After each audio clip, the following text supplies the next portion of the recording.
What is up, everybody? Welcome to the Zulu Cast episode 4. I am your host, Alan, and I am joined today by my co-host, Creek, Hi.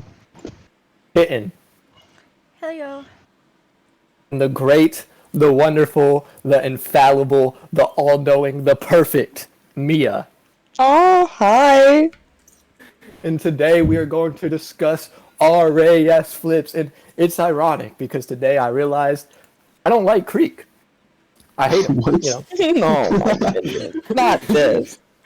He took forever to get on the podcast, and then when he got home, he fucking ate something. He took a I shower. was hungry. He did the laundry while we all waited for him.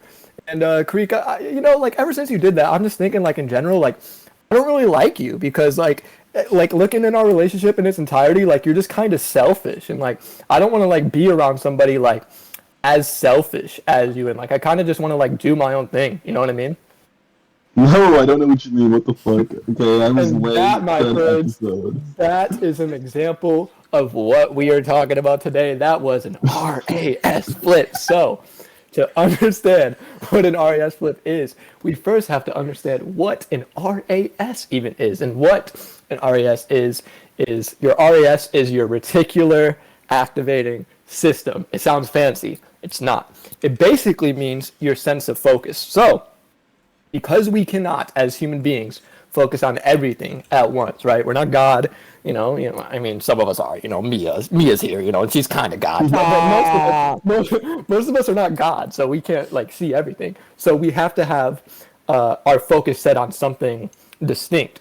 And how we gauge that is by knowing what has value to us. So we focus on what has value to us. For example, if we're all in a classroom and a teacher walks in, our RAS will be focused on the teacher and not like the monitor. For example, the teacher is the thing that has value. They lead the class, so our sense of focus is going to be shifted on them. Now, knowing that and knowing that we all have RAS, what is an RAS flip? Well, let me explain that to you, my friends. Now, we all have a sense of or a story relating to who the people in our life are to us. We have friends, we have partners, we have colleagues, and so forth. And in the connection that we have with these people, there are certain levels of intimacy. A romantic partner usually means more to us than like some random person at a drive-thru or the person next to you in class, so on and so forth. With intimacy comes intensity. The closer you are to someone, the more their actions are going to mean to you. Now, because Mia is like not a stranger to me, right? Like if Mia was a stranger and Mia like went and like shot somebody, like I wouldn't think about it. Now, because Mia is like who she is now, like I expect her to shoot people because she's a crazy psychopath. So if she didn't shoot people, then I would have an RES flip on her because it's not what I'm used to of her. Like, I value her for being the crazy killer that she is. So if she wasn't that, then my value would shift in an opposite direction, right? And after like she did that, I may start to think of like all these reasons why I no longer like her. That's basically what an RAS flip is. Let me go on. Let me explain. Okay, the closer you are to someone, the more their actions mean to you. And you do this because your brain wants to be certain that you can trust the people that are closest to you. If somebody close to you does something you don't like, what you'll usually have like a small RAS flip, where basically like you can kind of sense the momentum of your perspective or how you conceptualize that person shifting. So like when you're hanging out with somebody and like they do something annoying or they do something that you don't like, and like everybody in your life is going to do this, you're going to feel like this little like surge of energy against them. And that's when an RAS flip is about to settle in. Like that's when it's about to happen.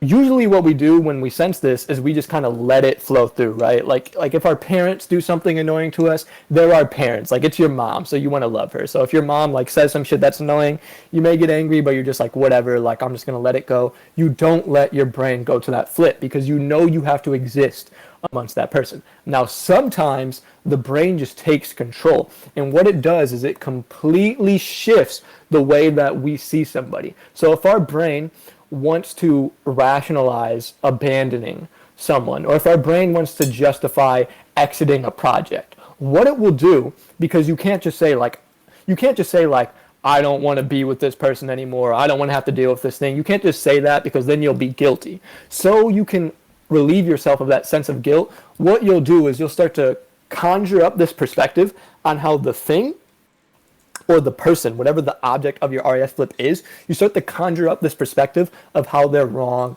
and how they've always been wrong, or how you never really liked that thing, or how that thing like wasn't cool to begin with. So like, say like you're in a relationship with somebody. When you're in the relationship, you may like them because they're unique, for example. Like you may just say like, I really like that this person is themselves. Like they're really unique, they're really authentic. Say that you have a really bad argument with that person, right, Mia? Say you have a bad argument with that person, right? Like really bad, like it's really like in your face, right? If it's so bad that you no longer want to deal with that person, your perspective will conveniently shift. And prior to that argument, you may have said, that person is so authentic, that person is so unique. Now you may say, that person like is weird. That person is off-putting. Like there's just something that's like not regular about that person. So the same thing that you like, that you could say maybe you had a halo effect on prior to the argument or whatever the bump is that caused your RAS flip, after your RAS flip, that'll be the exact thing that you don't like about the person.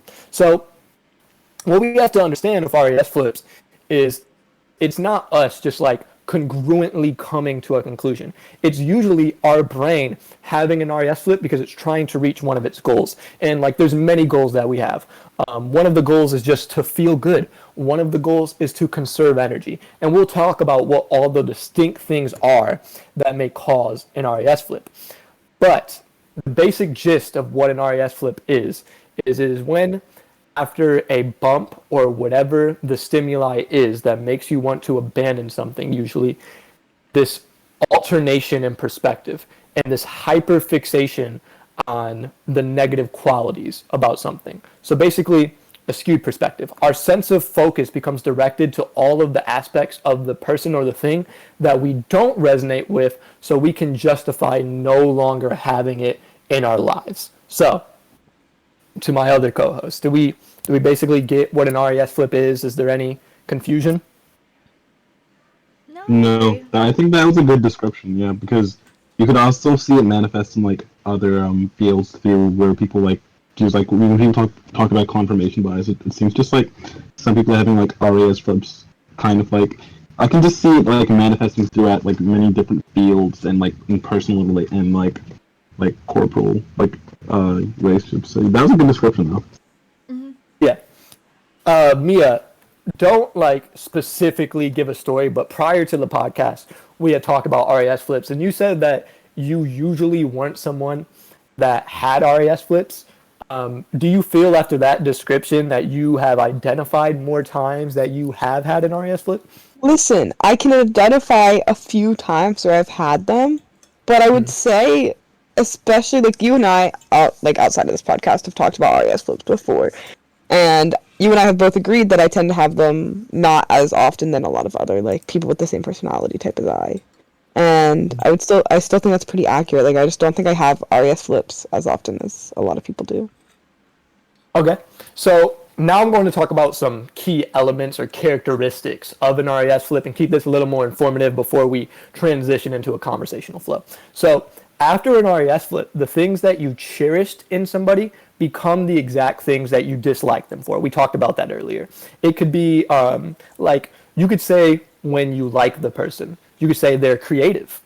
And then when you had the RAS flip, it would be they're chaotic. They're not centered on one thing, because like being centered and being creative, like they're usually the opposite of one another. So that's one aspect of it. Another aspect is that it's usually unconscious. So you will be completely congruent to it. Like you'll be in the grip of it. So like I've talked to people that have had an RAS flip, and I'll explain a specific story, future, like coming up here in the podcast.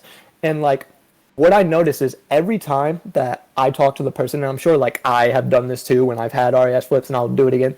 Every time I talk to them and they tell me something that was the reason, or the rationalization rather, for the RAS flip, I'll tell them something to where like they no longer have any reasoning that props up that rationalization being true.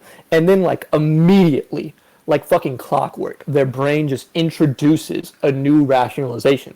So it's like, at first they're like, I don't like you.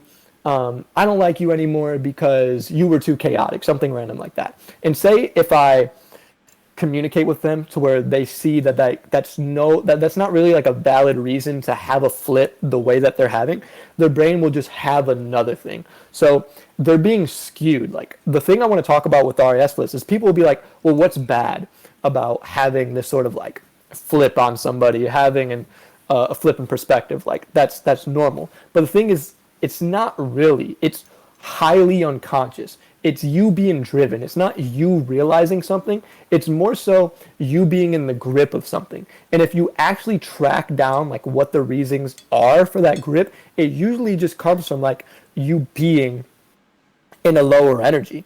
And like you're in this lower state, and like the lower energy you're in, or we could just say like mental headspace or like emotional state that you exist in day to day, the more simple of a solution you crave. So if to make a project work or to make a relationship work, you would have to like put in effort, and you know it's going to take a lot out of you, and like remaining in that thing would make you uncomfortable right now. A part of you may just want to feel good right now, and you don't know this consciously. This is like intrinsic in you. This is the unconscious goal, and you will just create a story. And it's not even that you necessarily believe in this, because we'll get into that later as to why you don't necessarily believe in it. It's not that you necessarily even believe in this. It's just that you need a belief there to act as a rationalization for your impulse. So what I would say, like, two negative outcomes of RAS flips is, one, you're going to have chaotic relationships, and I would say that your love is untested. You're like, and loyalty can be something that's like a negative characteristic, because some people are genuinely too loyal, and that is a problem. But like, you're not going to be loyal to people because you're going to think like negative energy or like downward slopes with somebody or a project equates to you not being compatible with that thing. And when that thing ensues, you're going to run away. And that thing could have been good for you, but you're so unconscious. You lack perspective or the ability to project the momentum of something to where right now in this instant is all for you. So I would say it's negative because it's chaotic, and it'll leave you without connection. It'll leave you without an understanding of quote unquote what real connection is. And I would also say it's bad because it's not really you having the RAS flip. It's more so like this impulse or this whim. There's nothing necessarily stable or correlated to you within the RAS flip other than your primitive impulses. So just something to keep an eye out for. Another aspect of an RAS flip, by the way, and if any of you guys like have a thought or want to interject, just do it at any time. Another aspect of the RAS flip is that the criticisms of the RAS flip are usually valid. Like, I've had RAS flips and have had people have RAS flips on me, and the criticisms of them are usually, they've always been true. Like, the things that people tell me that I could have done better, or the things that I did that are wrong, they're true, but it just skews context. And the key element that I find is all of the criticisms that they have while in the RAS flip, they were always true. So my question is, why do they just now resonate with it? Or why does that just now like catch them? Why is that just now the thing that becomes real to them suddenly? And I would think like if after a negative slope with somebody or thing, like if it's not instantly being feasible, or if it not instantly clicking with you, is like, if that to you is like a cue to leave, then you don't really have interest. You don't really have passions. There's no consistency in your life because you just have this wrong concept of, or I would say you have too much of an attachment to how things should be. I think that's another aspect of RAS flips in general, is like just like this idealism and like always feeling like things aren't quote unquote how they should be. Like I feel like what Karen Horney described as the neurotic shoulds, which is basically like somebody who is neurotic or has a propensity to be anxious or emotionally disturbed. They have this should within them. Like they have like this people should act like this, or this claim that people should act like this, or they should be more like this, or they should do blank. And they're driven to chaos in their external world because of these internal shoulds. And I feel like that's another aspect of the RAS flips. So though the criticisms people have in RAS flips are valid, they skew the context. Another aspect is that people who have RAS flips are in a taking paradigm to begin with. So if you think about it, like RAS flips always come after a downward slope in correlation to the object of the RAS flip. If your perspective of that thing was based upon how it made you feel, what it returned to you, what it gave you, then you lack the perspective of how much of life is about giving. Like people will say like, oh, I'm not passionate about music because it's not giving me this feeling.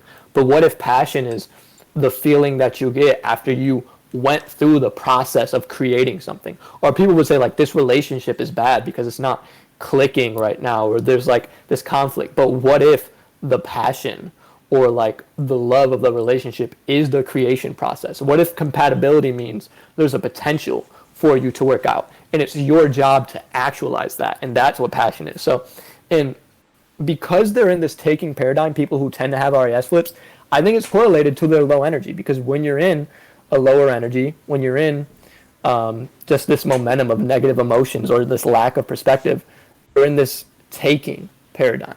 You don't resonate with giving. So you're in this constant state of reaction, and that's what drives you to hyper idealism. Like Mia would say she doesn't experience RAS flips, but she would say like she experiences idealism and halo effects. Yeah. Would be RAS flips or idealism. So it's like definitely something to be aware of is like, is my standard for whether or not I'm passionate about something, is it too much based upon what it gives me? So people who have a propensity to have RAS flips are usually in taking paradigms. People have, in general, an inherent drive to feel good right now. And if you're someone who is unaware of RAS flips, then you're susceptible to have a flip on the people in your life or things in your life when they're not making you feel good right now. And that's just, in general, indicative of a lack of passion. So a lack of understanding of what passion is, I think, is another aspect of RAS flips. And I also want to talk about, before I pose the question, like a specific question about RAS flips, this is kind of like a concept that I've been playing with, so tell me what you guys think about this. But I think like people who don't understand this distinctness, they have neurotic shoulds about the relationships and the connections in their life, and that is also something that drives their RAS flips. So I think in general, there's levels of intimacy that you have with people, and there's different contexts in all of those levels of intimacy. Like there's different like reprieves that you get from them. With acquaintances or like fellow employees or classmates we have to coexist with, we create like general lines of social conduct, and we don't necessarily share. It's not very intimate. There's not like a lot of propensity for it to be intense. You kind of just put on your work face, you say work things, or your school face, you do school things, you follow directions, you do what you're told, and you just go through this like just robotic like way of doing, and you just get through it. So it's kind of just like a median level thing. Like there's not a lot of propensity for you to have RAS flips on like your acquaintances. Now with jobs in general, you can definitely have RAS flips on jobs. I've had plenty of RAS flips on jobs. Like there's been jobs where I had to like wake up at 6 a.m, and because I didn't want to wake up, I was just like, I don't even like this job. Like I hate the like I work all this, like I put forth all of this effort to make this low of money. Fuck this. I'm not coming in. I'm not waking up at 6 a.m. every day. And then I'm just like because I remember I worked at a factory and I had like an RAS flip on, and I just like never came back. And then like I worked other jobs, and then the factory contacted me again, and I had an RAS flip in the opposite direction, where I was like, you know what? The cool thing about the factory was I was just working and I wasn't thinking a lot. I was just being consistent. I was just hammering windows. There was a window factory. I was just working on windows, making windows, just doing it over and over again. And it was teaching me to be conscientious. And that was valuable. Just getting outside of my head, being present, and just working hard and being like a man, you know? And then I like had this RS flip in the opposite direction. Then 2 days after the job, I like was late like 2 days in a row because we had to wake up at 6 a.m. I woke up at like 7 a.m.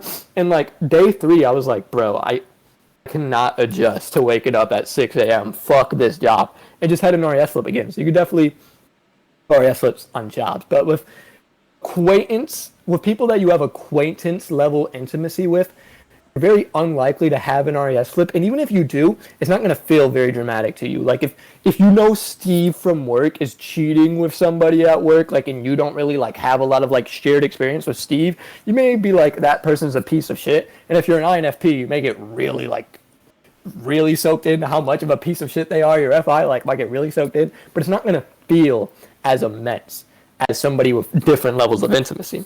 Now, with friendships, we have like what I would call a rapport level intimacy, where with friends, like in a relationship, I would say you're more likely to have arguments and you're more likely to have conflict because there's deeper level intimacy. But with friends, you kind of just have what I would call a pocket of harmony, or this rapport that's just based on commonality. So you find the things that are common about you and the friends, like all of us, like we have our pocket of interest or things that we discuss as a friend group. Like that's what this podcast has been about, things that we've communicated in the past, things that are funny to us, things that we're interested in, whatever. We find that pocket, we communicate in that, and we know in general, like that's the pocket of energy of the friendship. So with friends, you share a little bit more, but you're really sharing a vibe with friends. Friendship is really about vibing, the sense of social harmony. Now relationships, they can be about vibing, and you do want to have some degree of it. You don't want to be like fighting all the time or having that dominate the relationship. But relationships are about coexisting. So that's even like a deeper level of intimacy than friendship. So you can have like an RAS flip on a friend and it'll feel deeper than it would if you had an RAS flip on an acquaintance. But if you have an RAS flip in a relationship, it feels even deeper. And I would say like because you have so much intimacy in a relationship, you have to have sort of like a skewed RAS flip. Like if you don't want to be friends with somebody, like say like if I didn't want to be friends with like Shane, for example, right? Like Shane has been on a few podcasts. If I didn't want to be friends with Shane anymore, I would just be like, you know what? Fuck it. Like I would make up some story in my brain. I would be like, oh, like Shane's religious thing is annoying or whatever. I would make some story about that. And then like I would absolve him in my life if I was susceptible to RAS flips. I think I've in general overcome this, even though I'm sure I'll succumb to it again. But let's say for the hope of the sake of hypothetical that that's the story would have to have. It would be easy. Whereas relationships, you go to a whole new level where you have RAS flips. So you're like, you know what? This person's just fucked up. After being with them, I realized that they did this to me and they held me down like this. And in the relationship, I always felt like this. I always felt like this cloud hanging out, which I also think people who say like, when I was in a relationship, like I always felt the presence of my partner and that bothers me. I'm like, bro, like that's normal. Like accommodating to your partner, like that sort of like shit is normal in a relationship. That's the type of intimacy that is respected of a relationship. It's more about coexisting. Like you're with the person. You're not picking a vibe. You're not with that person because of the shared energy you have or like the things that you do. You're with the person. So it's a different level of intimacy. And because of that, it's more sacred to you. So your RAS flips may have to be deeper, and I would say you're more likely to have like these gigantic RAS flips in relationships than you are with friends, especially if you don't understand what a relationship is, and especially if you have like a neurotic should of compatibility, because people have this idea that like compatibility is like you, your partner, you hang out, and you guys are just good for each other, and that's it. Like you guys just click and that's it. Where I think like compatibility is a potential you have with somebody, especially on a relationship level where you're existing with them as a person, especially if you like want to be authentic and vulnerable with that person. It's more of a potential that you have to actualize and work out. And because it has deeper level of intimacy. Like relationships are more likely to bring out your inner traumas, and if you don't resolve those, then if you do, we'll just start with this. If you don't want to resolve them, you will definitely have an RES flip on your partner, because your partner is going to be constant reminder of all of your trauma related to intimacy. And if you don't resolve that, you're not going to be able to feel congruent in the relationship, and the relationship is going to be overwhelming to you. And you're going to have like these neurotic directions of adjusting or detachment or whatever. So if like you don't want to deal with that, you'll just skew. And another way that you may skew is if you think that's abnormal. When you're in the level of intimacy of a relationship, it is normal for you to have that happen. And I think that some people don't contextualize these different levels of intimacy. And that's one of the reasons that people have flips, like especially in a romantic sense. So I'm going to pose a question, but that was in general the informative aspect of RAS flips and how I would detail them. Do we agree? What do we think? You guys have been quiet. Just say You're just something. letting you have your moment, you know? Sounded like you were having an RAS flip.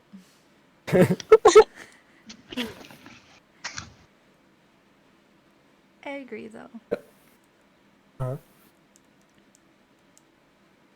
Yeah, I resonated with the part where you're talking about having I guess people about work, because I can definitely relate to that, because there's been times where I just have a bad day at work and I'm just like, man, this job is terrible, and I'm like, oh, I have to quit, and then like the next day I'll have like an easy shift and I'll be like, man, I was tripping. So Yeah, or you'll just have like a good day with like your employee, and you're like, you know what, like a job is a job, and like it's always gonna be hard, so it's like whatever. Like I really like any job I go to is going to be the same, and then like the next day it's bad again, and you're like, no, this is not normal. I gotta get out of here. Like, I liked you using the example of like work though as well, just because like RS flips don't necessarily only have to do with your connection with necessarily like one other human, if that makes sense.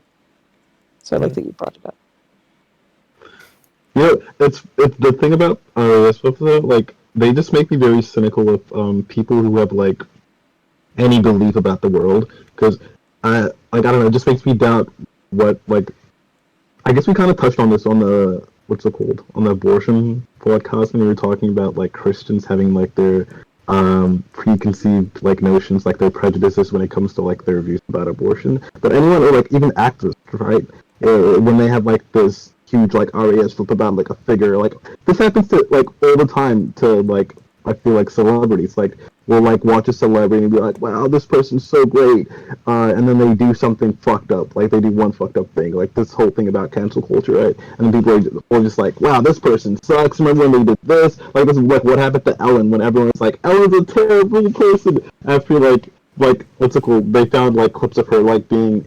Okay, I admit she was being mean, but I don't think she's like a terrible human being after like she had like a few bad interactions. fuck Ellen. Ellen's an actual terrible person. Yeah, well, because what it is just like, this is basically the process. It's like you feel an impulse. From there, you have to justify the impulse. Now, the thing is, people buy into the justification so much that they think the justification is the thing that came before the impulse. But really, the impulse is almost always the thing that comes before the justification. So the justification acts as the leverage that they need to leave. And like people will say like at the end of RAS flips, because they're in the grip of them, like it's really scary what happens like to people who are in the grip of these, because they'll be like really passionate about you and then just like detached to you so quickly, and you'll be like, because you experience them in that other world, and you're like, was that even like ever real? And in their head there's like they believe the justification is the only reality.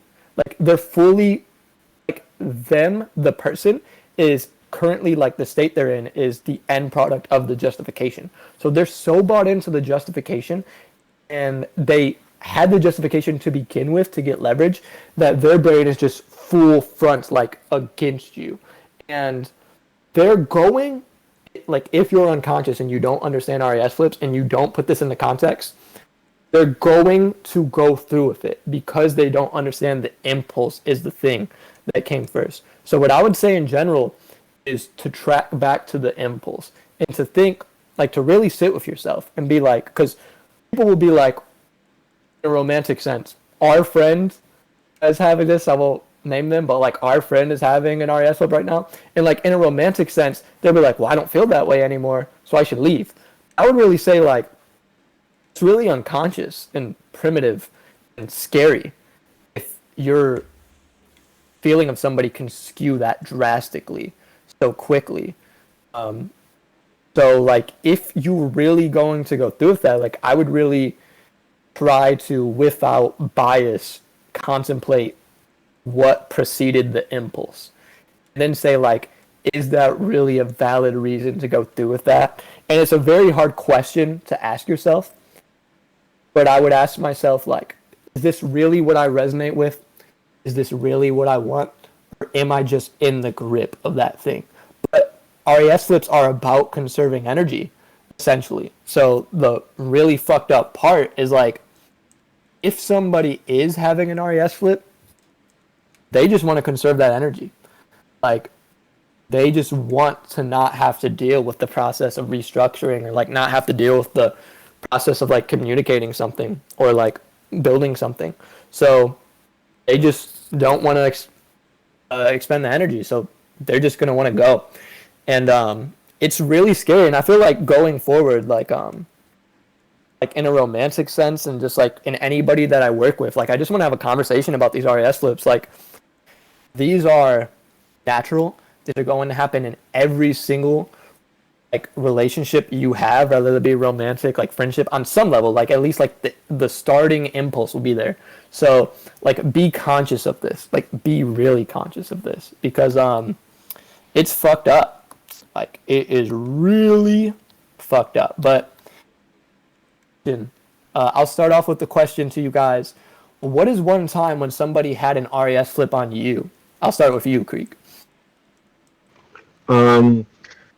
I think I've had a lot of experiences with where people would have like RAS flips on me, but I think a few that I would highlight are maybe like some in high school where I've had like periods where I would lose interest in communicating with people, or like constantly keeping up with certain friends, and then they would, I guess, twist that in their heads as I guess like a way of me ignoring them or like not liking them anymore, and be like, you know what, that person never liked me anyways, and they treated me like trash, and one time they didn't even come to my birthday party and stuff like that. And like something like that happened in an instance where a person where like I didn't spend as much time with, and it wasn't because like any like malevolent reason why I'm like person. It was I would say for the most part just like logistics, where I was just like didn't have the like capacity, like mental capacity or time to deal with that person within that context. And then I guess they just interpret that as like me hating them or like disliking them or like being a negative person. So it's funny though, because at the time I never interpreted as like as them having an RAS flip. I thought it was just a negative aspect of who I was because I didn't pay enough attention to them. But like you said earlier, I don't think having a negative trait or possessing any negative traits means you're a bad person, right? I mean, like, it's so weird, like, because I think INFPs are super prone to, even though Mia said she doesn't get them a lot, I think I'd like to convince myself I don't have RAS flips or I haven't experienced it as much, but I think I'm just unconscious to most of them, because I think we idealize people to the extent where if they do anything that pivots from that idealized picture, then we'll just get angry and be like, wow, this reminds me of this time you didn't do this for me, blah, blah, blah. So we just like, we rationalize a lot of things, and I think relationships are kind of a part of that picture, part of the things we would use to rationalize people away. Also, we're kind of picky in terms of people we like, so I think in general, I would say everybody's prone to RAS flips, but I think there's certain people who are more prone to it than others. You know, I feel like a thinking type or someone who's more logically minded can understand that a bad day or even a bad week was like a partner isn't enough to justify you breaking up with them, right? So Yeah. Well, two things, like to the thinking thing. I think like I don't know where I'm having an RES flip is. Like I don't know what areas I'm having RES flips right now because you're in the grip of them. You're unconscious to them. And I think thinkers definitely have them because like think about the way that thinkers like the philosophies that they conjure up. Like they just say shit like you'll tell a thinker something that they're doing wrong. Rather than taking responsibility for the way that they make you feel, they'll be like, well, no, you're just too much in your feel. Like, you're interpreting that too much. Like, you should. And they don't understand, like, they're not saying that because that's the right thing to say.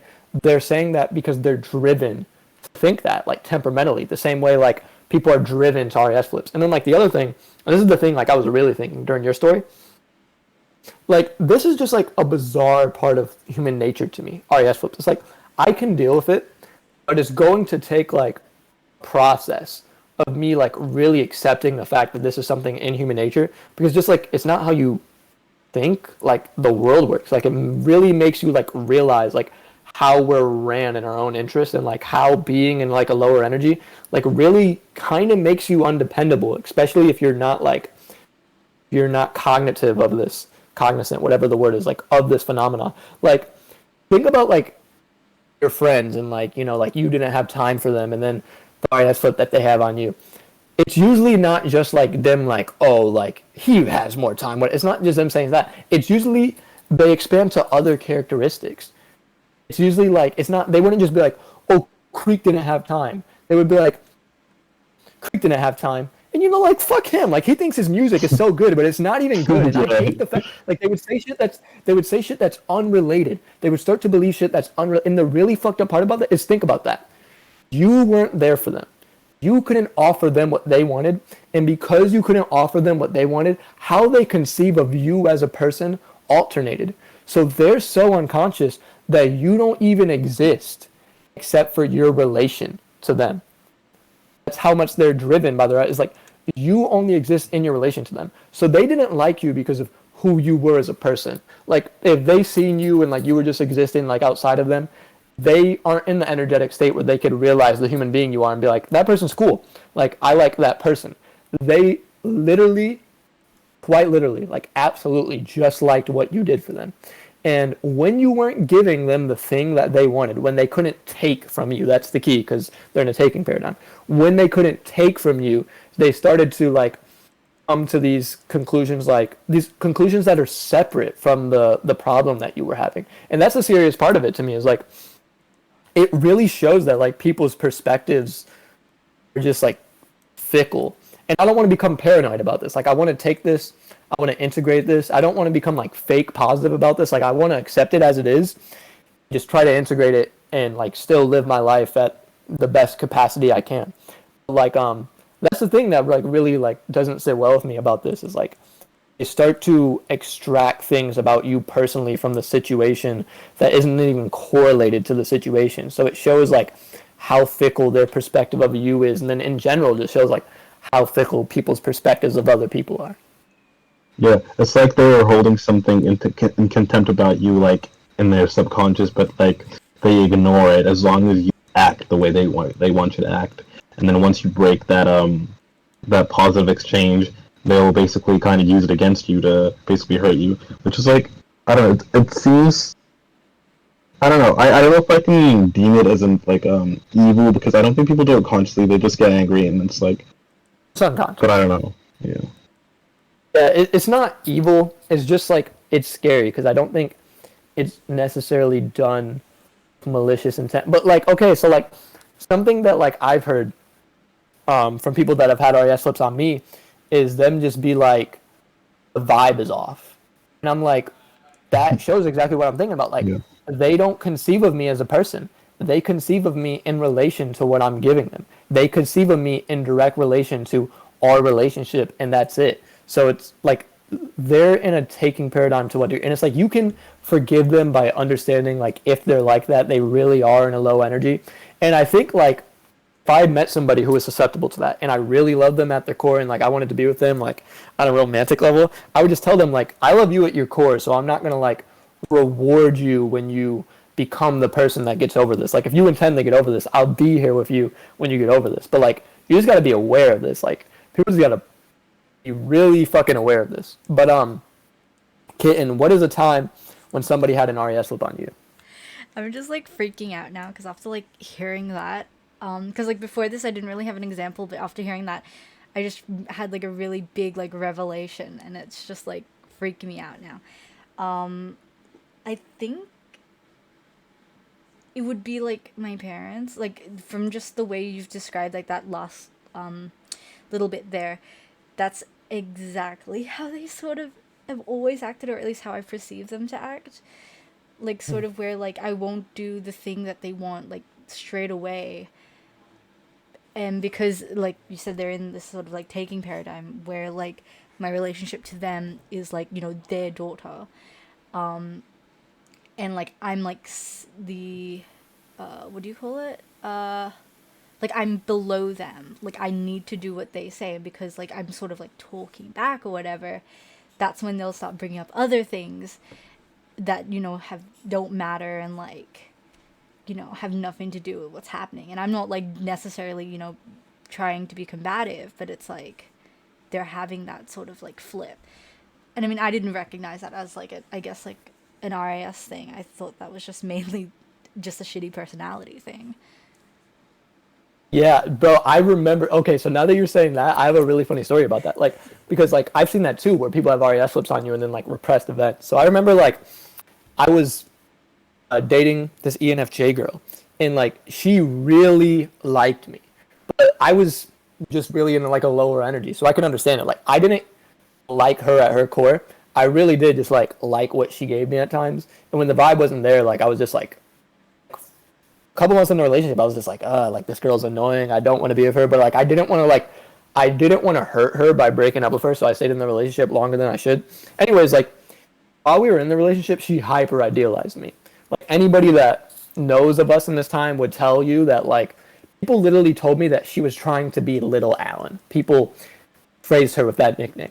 But after our relationship, she had like a RAS flip like in the different direction where she was kind of just like you're a piece of shit, you're a da da da. And like I remember like one of the things she said is she was like is I was like basically told her I was like, so during our relationship you never criticized me ever. And I think that's one of the aspects of like a negative relationship, but we'll get in that later. Like is when like it always feels like the vibe is there. Like you never criticized me ever. So like to hear you say all this shit is just daunting. So instead of like progressively telling me what you don't like about me, I just told her I was like, right now, tell me all.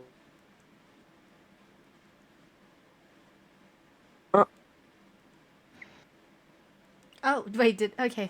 So Sorry. I think Discord just had an RAS flip on Longa there too. Yeah, okay, no, I thought that was me, and I My was gonna bad. say, My I'm sorry.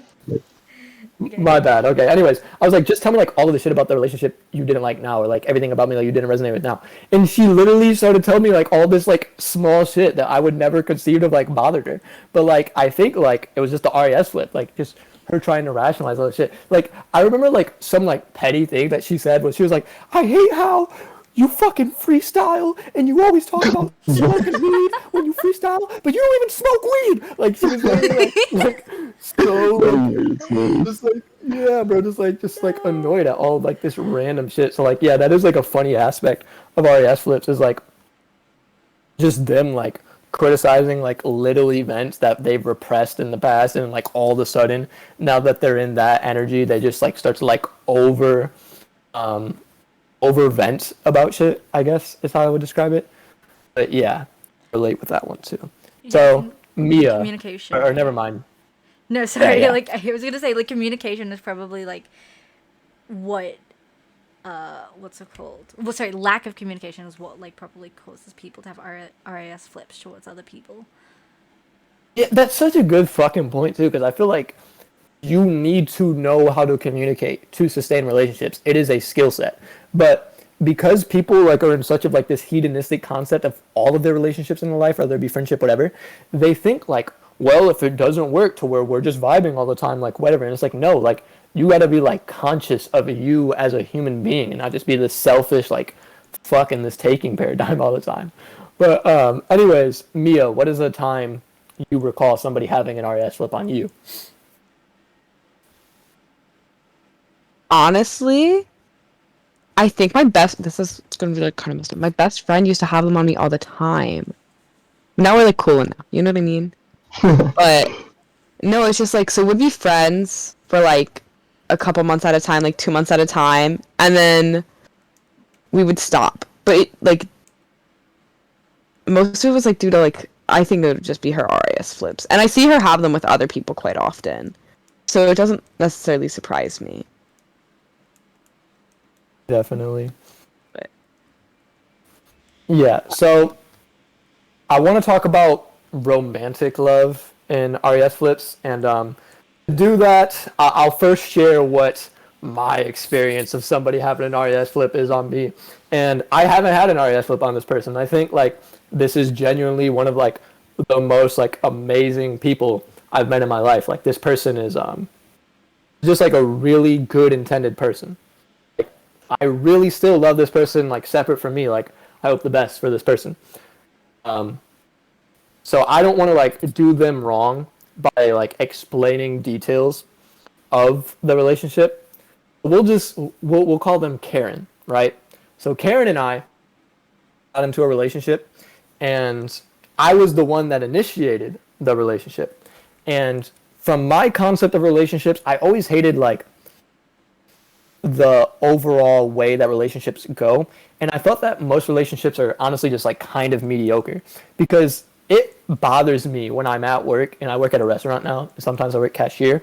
It bothers me when I'm working cash and I see like a 45-year-old couple that have probably been together for 10, 20 years and they're still fucking like having petty ass arguments when they like when they're there. And what I think that is because I think like the world is kind of dominated by this lower to median energy and people operate in this, and we'll talk about it in other podcasts like that idea specifically. I basically think like people come into relationships with taking paradigms where they get into a relationship and a lot of people experience what the honeymoon phase is. I've definitely experienced the honeymoon phase where there's no arguments, it feels super good, that person is pumping your state, you're pumping their state, it's ethereal, you're super connected with them, you just share everything, you're completely on their team, and it feels really fresh, like just being with somebody to where you just exist around them and never criticize you, like you can really just be them. But we have fallen into the state of the relationships we have with everybody else now because we're bound to fall into that state of the relationships if we don't take a proactive curation of them. So a lot of the relationships you have in your life now that aren't romantic, there's probably like this subtle, like you're just dealing with each other. Like you probably have a lot of relationships like that. Like I definitely have a lot of family members where we're just dealing with each other. And that's because I let it take like this hedonistic role so long where I was just like, my relation to them was purely what they did for me, to where the energy kind of just stifled and now we're just dealing with each other. And there's a lot of people where you just deal with each other. And if you don't at some point take a proactive role of care, proper communication, of being open the right way, or knowing the context of intimacy levels, or if you don't raise your energy to be aware of this, then you're going to have an RES flip on somebody. And what I said was I was like, I'm not doing that honeymoon shit. Like, I'm not having this phase where it's like good all the time. So I was like, I'm going to be me around them. And I'm going to condition it to where they could just be them around me. And that was my goal. My goal was like to have an opposite of like what most relationships are, where it's really good for like completely good, like the honeymoon, and then it goes to shit. Like it's kind of confusing for a little bit, and then you're rationalizing that it's still okay, and then it goes to shit. And then at the end of the relationship, you're like, I always knew, you know, that person did it. Like I don't want to go through that path. I've seen it from a mile away. I value learning from other people's mistakes. I don't need to make those mistakes. I could watch other people make those mistakes and be like, that sucks. I'm not doing that. So I tried to do that. And because of this, and like, I never pushed back conflict. Now, I never had an argument with Karen where we were like at each other's throats, where we were like, fuck you, da da da da. But there would just be like little conflicts. And in the beginning of our relationship, we had these little conflicts where like after them, like we wouldn't talk for a couple days. And I was just like, oh, like this is just like related to I think it was related to them being in an independent paradigm and having general like trauma around intimacy, and I think it was also around me of like lack of understanding that it's not just them. Then we got through that to where like after like conflict or like if they did something I didn't like, I would just say it. And if I did something they didn't like, they would just say it. And I wanted to do it to where I was like, that's going to happen sometimes. And I want to get into a state like this was my ultimate goal. I was like, I know there's going to be conflict. And I was really conscious of conflict, probably too conscious. That's probably what made the relationship overwhelming for Karen. But I was so conscious of it where I was like, I want to be able to just ultimately say our grievances all the time to the point where it doesn't even seem like grievances. And it's just normal. And I knew that we were compatible from the beginning.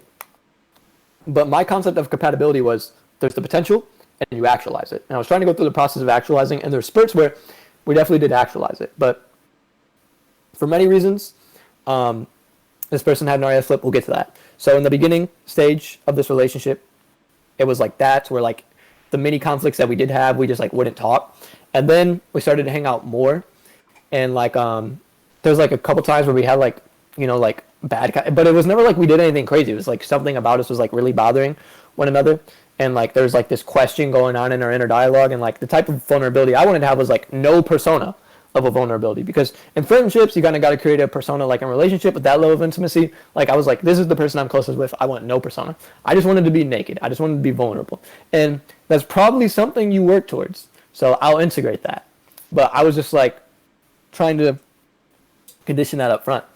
And so like there was a couple times where like we had, or a few times where like we had like conflicts where like we talked about it for a while, but we were never like at each other's throats. And I would say like through the conflict, we worked on like a lot of healthy things. Now, our relationship wasn't permeated by conflict. I'm focusing on the aspects of it that led to an RAS flip. There were many lovely aspects of the relationship that wouldn't have led to the RAS flip.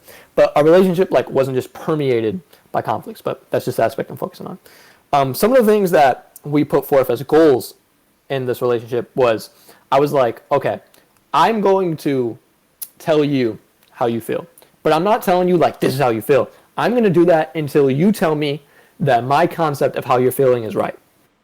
And I'm also going to tell you that what you're feeling is valid, and I'm not going to virtue signal it. I'm going to exactly say why what you're feeling is right.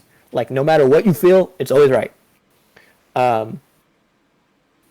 And then you're going to do that for me, and you're going to tell me what my perspective is, and you're going to keep doing it until I tell you that's what's right. And instead of doing this thing where like what most couples do is like it feels really intense because it's just some like conflict is just something I really focused on. So I've noticed this like in focus studies of like other couples, like it feels really intense because they're both arguing their own point. So I was like, what we're going to do is we're going to argue for one another. You're going to make my points. Another thing that we're going to do is we're going to communicate without like associating blame. And to do that, like if you need like a second to like get past the initial like angst of doing that, then do that. So like if I was like anxious, I would take my time to collect myself, and then I would speak with my point. She would do the same. And we did this to where like if we ever had a conflict, we solved it right there. And I think many people would see that and be like, that's a really healthy, like mature aspect of the relationship. But she happened to have like she just happened to have things where she couldn't see that. Simplify it to that. And like we got to a point where like for like a couple weeks or like a few weeks, I don't know like exactly how long it was, we just kind of like chilled and like vibed amongst each other.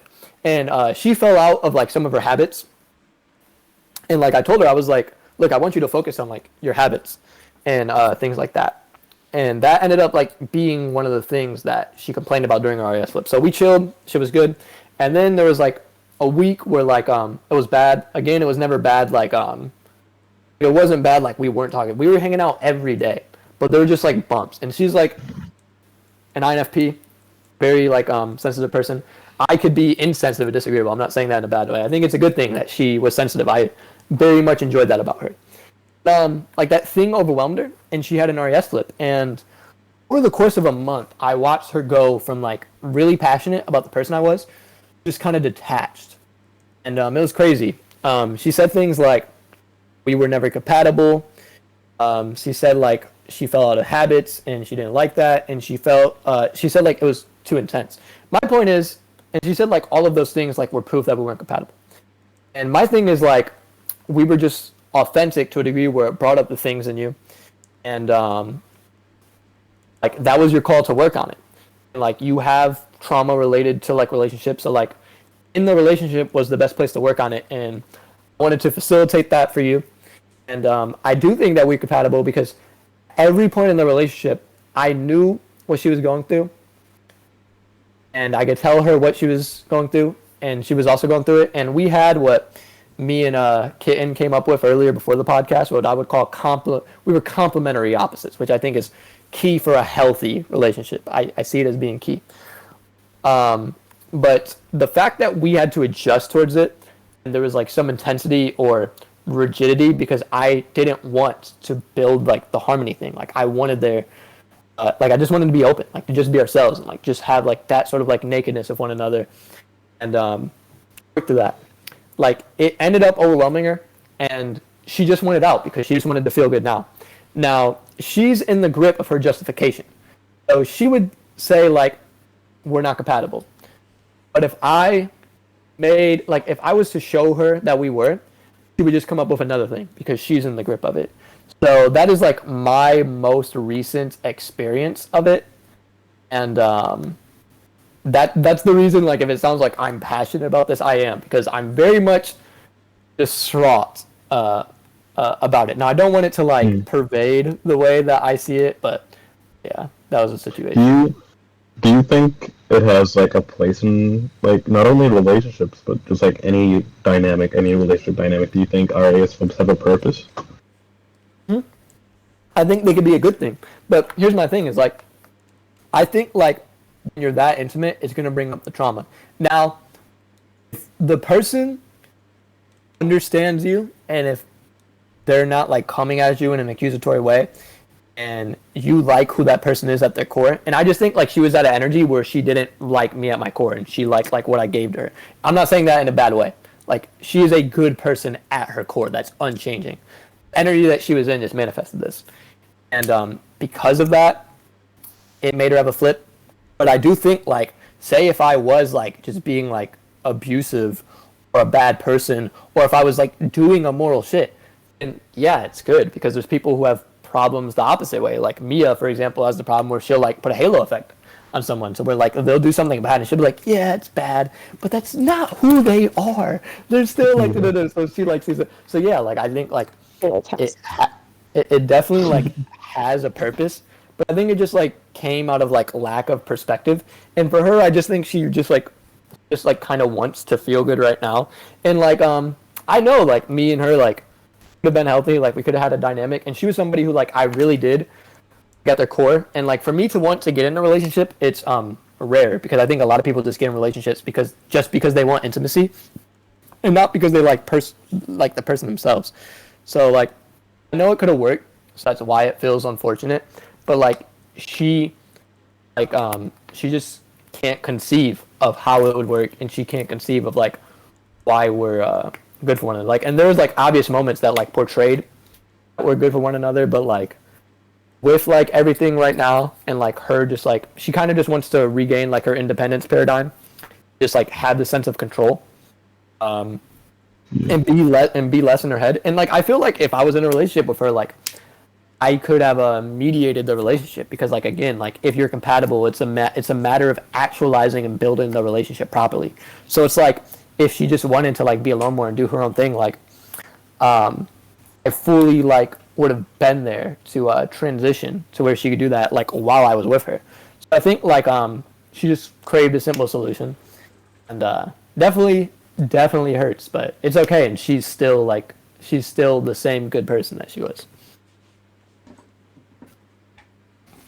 But that I want to talk about in correlation to relationship, this idea of space over vibe, which I think like what I've learned from like that whole experience is that this is the most important thing to me for having a good relationship, is that in a relationship you have to enjoy the space with that person, which is existing with that person, rather than the vibe of that person, which is what they're giving you, because you're inevitably going to have some point where it turns and there's like some like rigidity, and it's going to feel like even more tragic to you if you get into one of those relationships where they're just based on vibe and where you never tell your grievances of one another. like it's going to feel even more tragic with you if you delay it. So you might as well just be open with it, even if you have to like progressively be open with it. It's better to be open with it.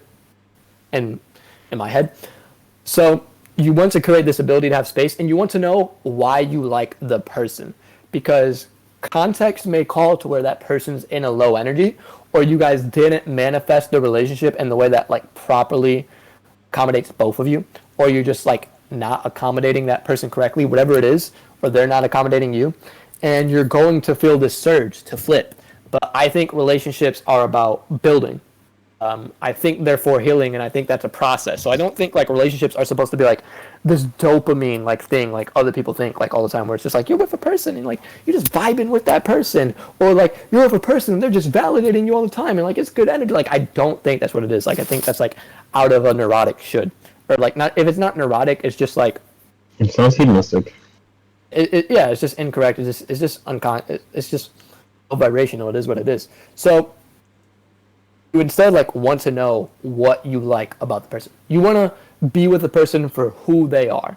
And if you're with the person for who they are and they have the correct intent, you have the correct intent, from there you can build a relationship. And if like your concept of a good relationship is what mine is, then that is very much built. And my concept of what a good relationship is the ability to coexist and share with another person completely as you are, and to learn from that person, which is why I believe in this concept of complementary opposites. So my motto of what a good relationship is where you have the same communication threshold. So like with me and Karen, it's so funny, the kind of thing, like me and Karen, like we communicated the same way. Like if I said something and like it was kind of like open-ended, or she did, we would both know what we were trying to say. So we both related in like this sort of like view of the world, and we both related on like values, things like that. So like based on that, like I think like it was compatible, right? But I think like there was a lack of understanding of the complementary opposite thing. Like with the complementary opposite thing, for me and her, she was INFP, I was an ENTP. There came a TIFI thing to where she was directed towards like how she felt, like what her personal relationship to something was. I was directed towards like how something is. Like I was like, this is how it is. And those can complement each other if they work with each other. And through being with her, like I genuinely like did grow like this appreciation of FI and just liking things. Like, and I've integrated it in my life. Like, because I have FE as an ENTP, and like I'll want to like build a good atmosphere for people, that could be like my goal in like social situations. Like a lot of time, like if I play music, I'm very focused on like if the group is enjoying that music. Where like sometimes when I play music like in front of people, I can't even enjoy it because I like so want that other person to be having a good time. Like I learned from her FI, like she was like really like authentic. Like I really like that about her. Like I learned like the ability to just like build your own relationship to things, and like just like things and just like have that. And like a lot of people like something like from an ESTP, like a way that ESTP likes music is that ESTP will like think some shit is cool to other people, and like that is why they'll like it. Like they'll be like you'll talk about rappers, they'll be like 21 Savage, man, he garbage, bro. Or like they'll say like that's some old shit, bro. And the context is supposed to be like the consensus is that he's bad, so he's bad. Like they listen to it through FE.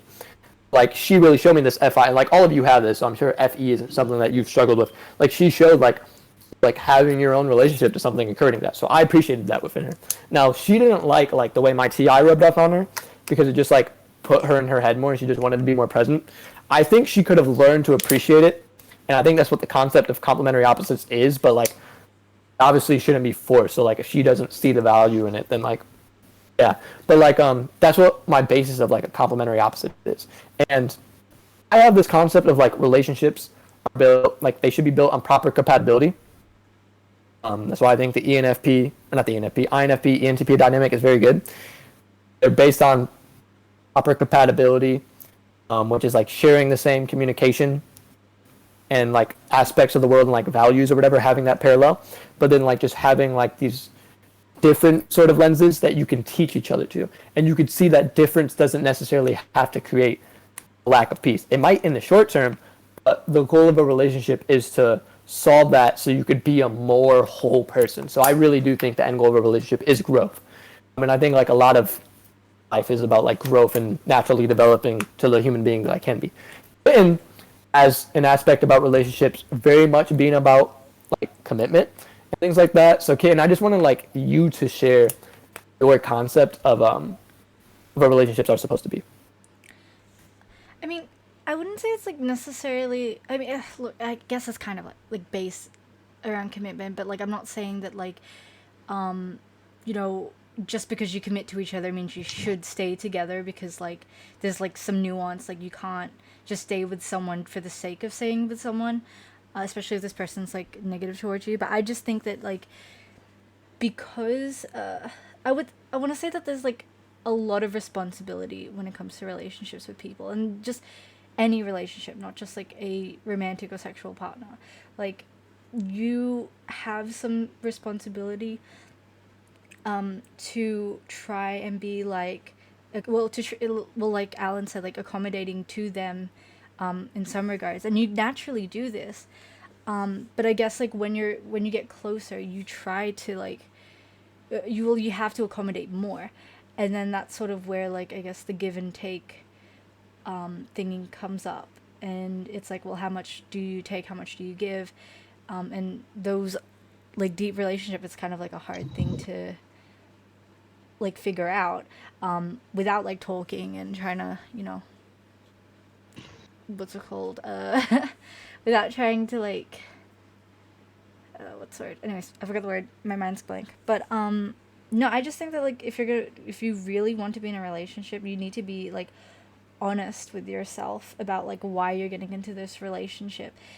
And it's like, if you're open with the person about why you're going into the relationship, like if you tell them like, oh, you know, I want something long term, and they agree with you, then that's like a goal that you both can work towards. And then, you know, then you would feel like comfortable opening up and like allowing yourself to be vulnerable around this person, and like they well, theoretically should too as well, and it would just lead to like a better relationship.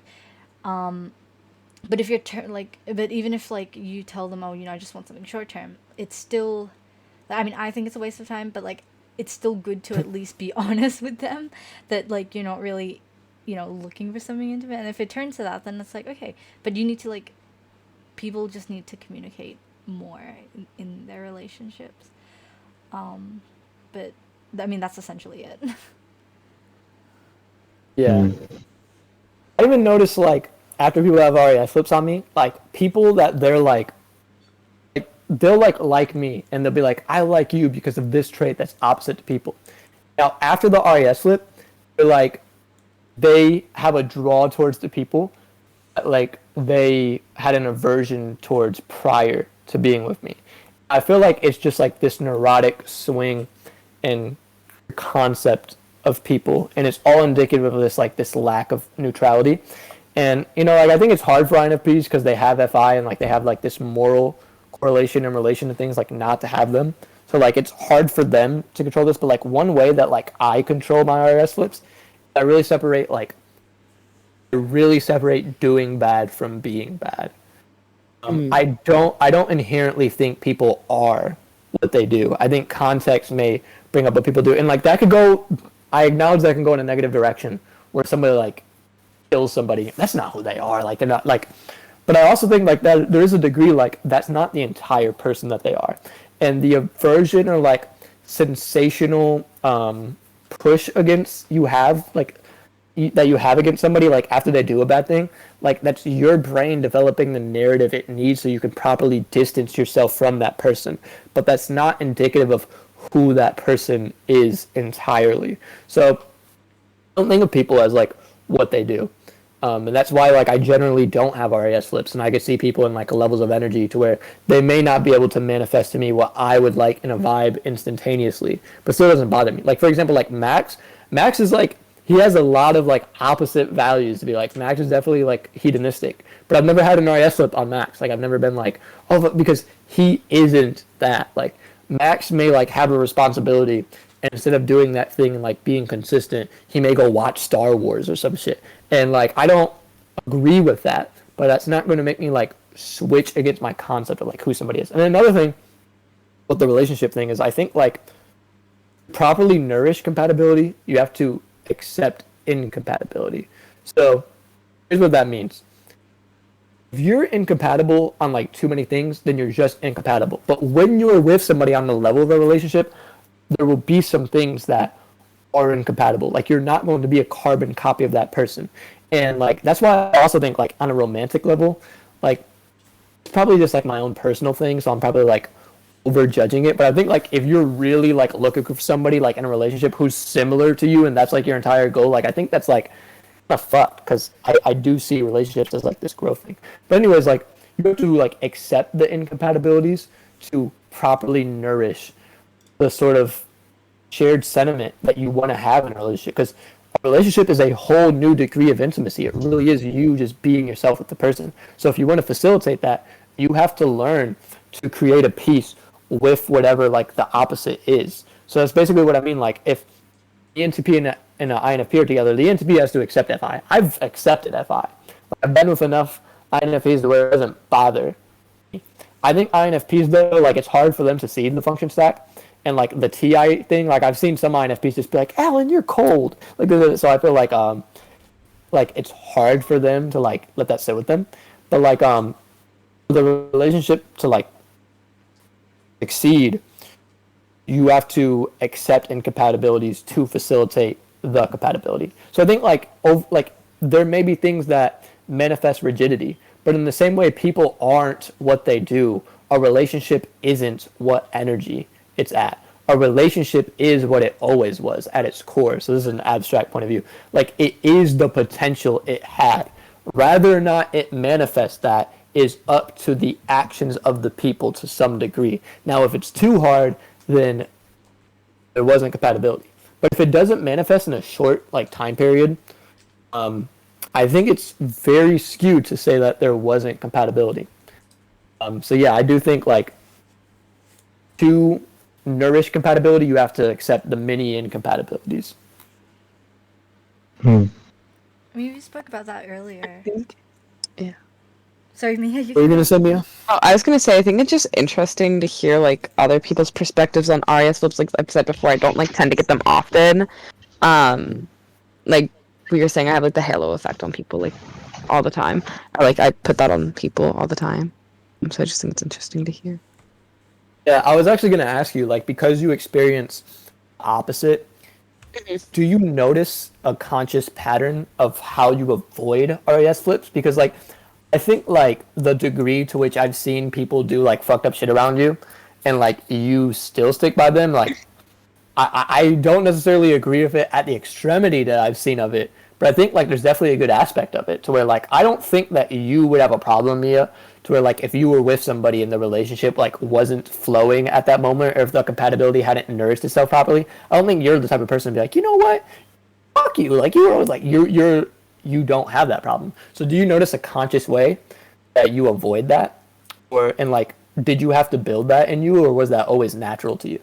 No, I think it's always been natural to me. Like I've always just been like, because I don't think that anyone is a bad person, which is not necessarily a good thing. I'm not saying this is a good thing, but I just don't think that bad people exist. So I think everyone is good at their core, which is problematic for myself. Don't get me wrong. Like it puts me through a lot of hell.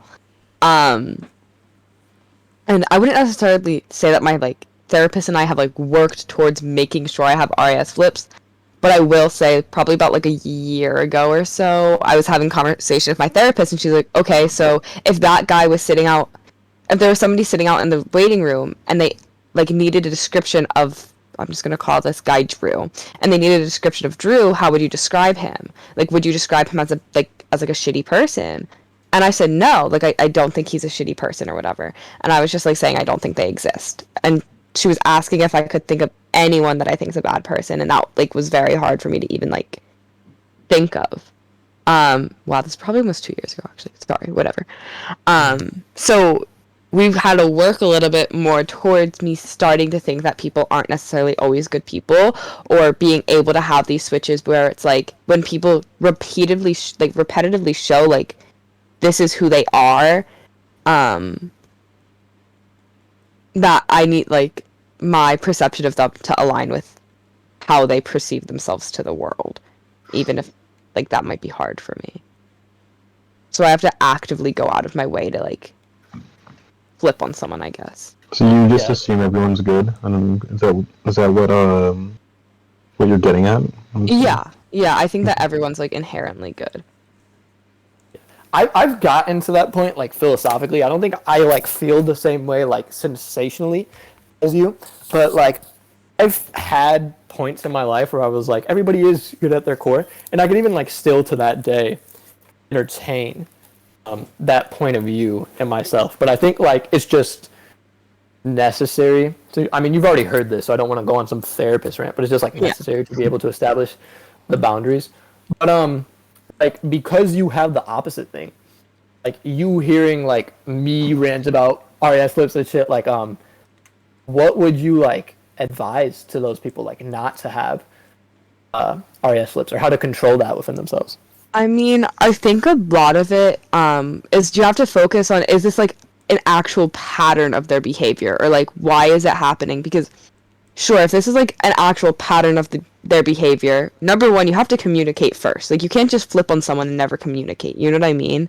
Like communication's key. And if you've already communicated your feelings and it still is happening after that, then that's a little bit different. But you have to like pay attention, like, have you communicated? Is this like an actual pattern? Because if it's not, like, if neither one of those two things exist, then the chances are it's probably just an RAS. Or like there's something else that you could have done to like help prevent it, I guess. Yeah, like it is really primitive, but it's also innocent. Like a lot of RAS flips are really just because you want to conserve energy. And as we have this discussion, I empathize with people who have RAS flips because I realize that like to be conscious of them, like you kind of do have to like actualize this nuance. Now, the people who are just like, I don't want to have to entertain this, like, I just want to like continue with RAS flips forever. Like, obviously, I disagree with them. But like, it's like what Max said in you're having a discussion about love in the INFP episode, and he was like, I just feel like everything is nuanced. Like, the world is nuanced. So it's like even if you have this goal where you're like, I just want to feel good now. Like, I just want to vibe. Like, I just want good energy now. Like, I just want to chill. I just want to be relieved of the tension. Like, even if like you have like that perspective. And this is kind of like an intuitive like thinker quote. I forget who said it, but it's this quote I heard that's dope to me. It's that reality will subsist longer than your delusion. Obviously, as a TI user, I like that a quote. So it's like the reality of how nuanced the world is going to persist rather not you actualize it. So even if you don't integrate or consciously consider these nuanced things about human nature, it's like you're still going to feel the effects of it. So ultimately, I feel that it's in your benefit to actualize them. Now, you may still like concede that you'll be at the benefit of it, and like you just want to like you now because like actualizing this, it calls for restructuring. Like, I think that's like one of the things that call for RAS flips is like people not understanding the the need to restructure. Like it calls for restructuring. So yeah, it reminds me of this book called Anti-Fragile, which is basically like the self-help book about how we need stressors, and kind of like this Jordan Peterson-esque like book about how like chaos is necessarily like it's necessary, and like that disorder creates order. I feel like people think like, oh, there's disorder or there's chaos, so I gotta leave, but you really gotta like be conscious of like the value of that disorder or like the context of that. But I mean, like if you really just want to conserve energy, I understand why people would go. So we'll flip back to a more informative thing really quick. I want to talk about what causes an RAS flip. One of the things that causes them is having neurotic shoulds or having your ideals of something, of how something should be, invalidated by reality. I.e., like you think a relationship should just click, it doesn't, and you run away. Another thing is having a conflict that you don't want to have to deal with anymore. But you can't just leave and say, like, I don't want to have to deal with this anymore. So, like, instead of doing that, you justify that the person or the thing was always off because you don't want to have to exude the energy to deal with that. Like, you don't want to just tell yourself, like, I didn't want to have to commit. I didn't want to have to exude the energy to manifest it properly. Like, you have to tell yourself, like, it could never work so that you could justify leaving. Another thing is wanting to capitalize on things you're missing out of. Because when you have something in your life, every high has a corresponding low. If I focus on music, I reach into my creative side, I'm going to manifest the creative aspects of me, and it's going to make me less conscientious, probably more disorderly, and because I'm going to be thinking so abstract, it's maybe going to make me less present, for example. To whereas if I focus on presence and like just like getting the job done, I'd probably be less creative. So like if somebody's in a relationship with you, and like because they're because like the aspects of the relationship are coming up, like they're missing on other aspects and they long for those other aspects, or maybe they just miss them because they haven't experienced them in a while, they may leave. So like just wanting to capitalize on the things you're missing out on, and thinking that because you're missing out on something was wrong with the object of the thing that you're having the flip on. Another thing is general moments of conflict, because every single one of us in this call and like everybody listening has felt the momentum of an RES flip coming in. Another thing is not wanting to deal with the weaknesses of your flip, of the object of your flip. So you create this like rationalization that the person or object just was a weakness in general. So, or like not wanting to deal with the trait that the object points out in you that may be a weakness. So like say you're making music. Creek, let's take you're a musician. Let's say you're making some songs. And because like you have to like be consistent to make that art properly, you feel like you're making music and like it's just not coming to you, right? And then you just like want to quit. And then you catch yourself and you're like, oh, like I'm kind of like a lazy, like pleasure-based person, like at my core. Instead of integrating that, you may just avoid making music because you don't want to have to deal with the initial resistance that actualizing that weakness in you comes with. So you may avoid it in general, even though like the healthy thing may be like sticking through it and building some conscientiousness. You may just avoid it because you don't want to have to deal with the weakness that it points out. And I think you can relate with this in general. Like I think people miss out on, again, what passion is, because if you make music, you're going to have writer's block. You're going to have like I think Mia, you sing too, so you get this like there's going to be like moments where like the lyrics don't come. So like saying like you're not congruent because it's not working right now, or like you're not a good artist because it's not coming through, like it's too linear. Like it's like in actuality, like if you're passionate about something, there is always moments of restructuring and there's always rigidity. But to what degree you feel pulled to see it through shows you how much you love the thing. Like if you love the person, you see through the rigidity. If you love music, you see through the rigidity. So it's like if you have a flip on something, it kind of just challenges like how passionate you really ever were to begin with about the thing. Yeah, and just then, I wanted to comment on if that's okay. What's it called? On what you were saying about like coming up with reasons like to not try and change your bad habits. Like when you said about like me like making up an excuse that I don't have the strength of will to create a system so that I can create art. Like I would like use something like, oh, it's just not in my nature to be a consistent person, therefore I can't do it. So I'll create like stories as to why I can't do it, as opposed to actually building something that could help me get past it. So kind of links back to what you were saying about creating a delusion so you don't have to struggle. Back to what you were saying earlier. Yeah. You're like overvaluing, like you're just like over attached to that initial struggle, so you just like avoid the whole thing. Definitely. I do that as well. Like I do, like I draw and stuff. So like whenever like I can't draw or I can't like think of an idea to draw, I'm just like, oh, it's just because I'm a shit artist. Like I can't like it's just like I can't help it. I'm not meant to do this. Like focus on a different talent because this you're shit at this. Don't.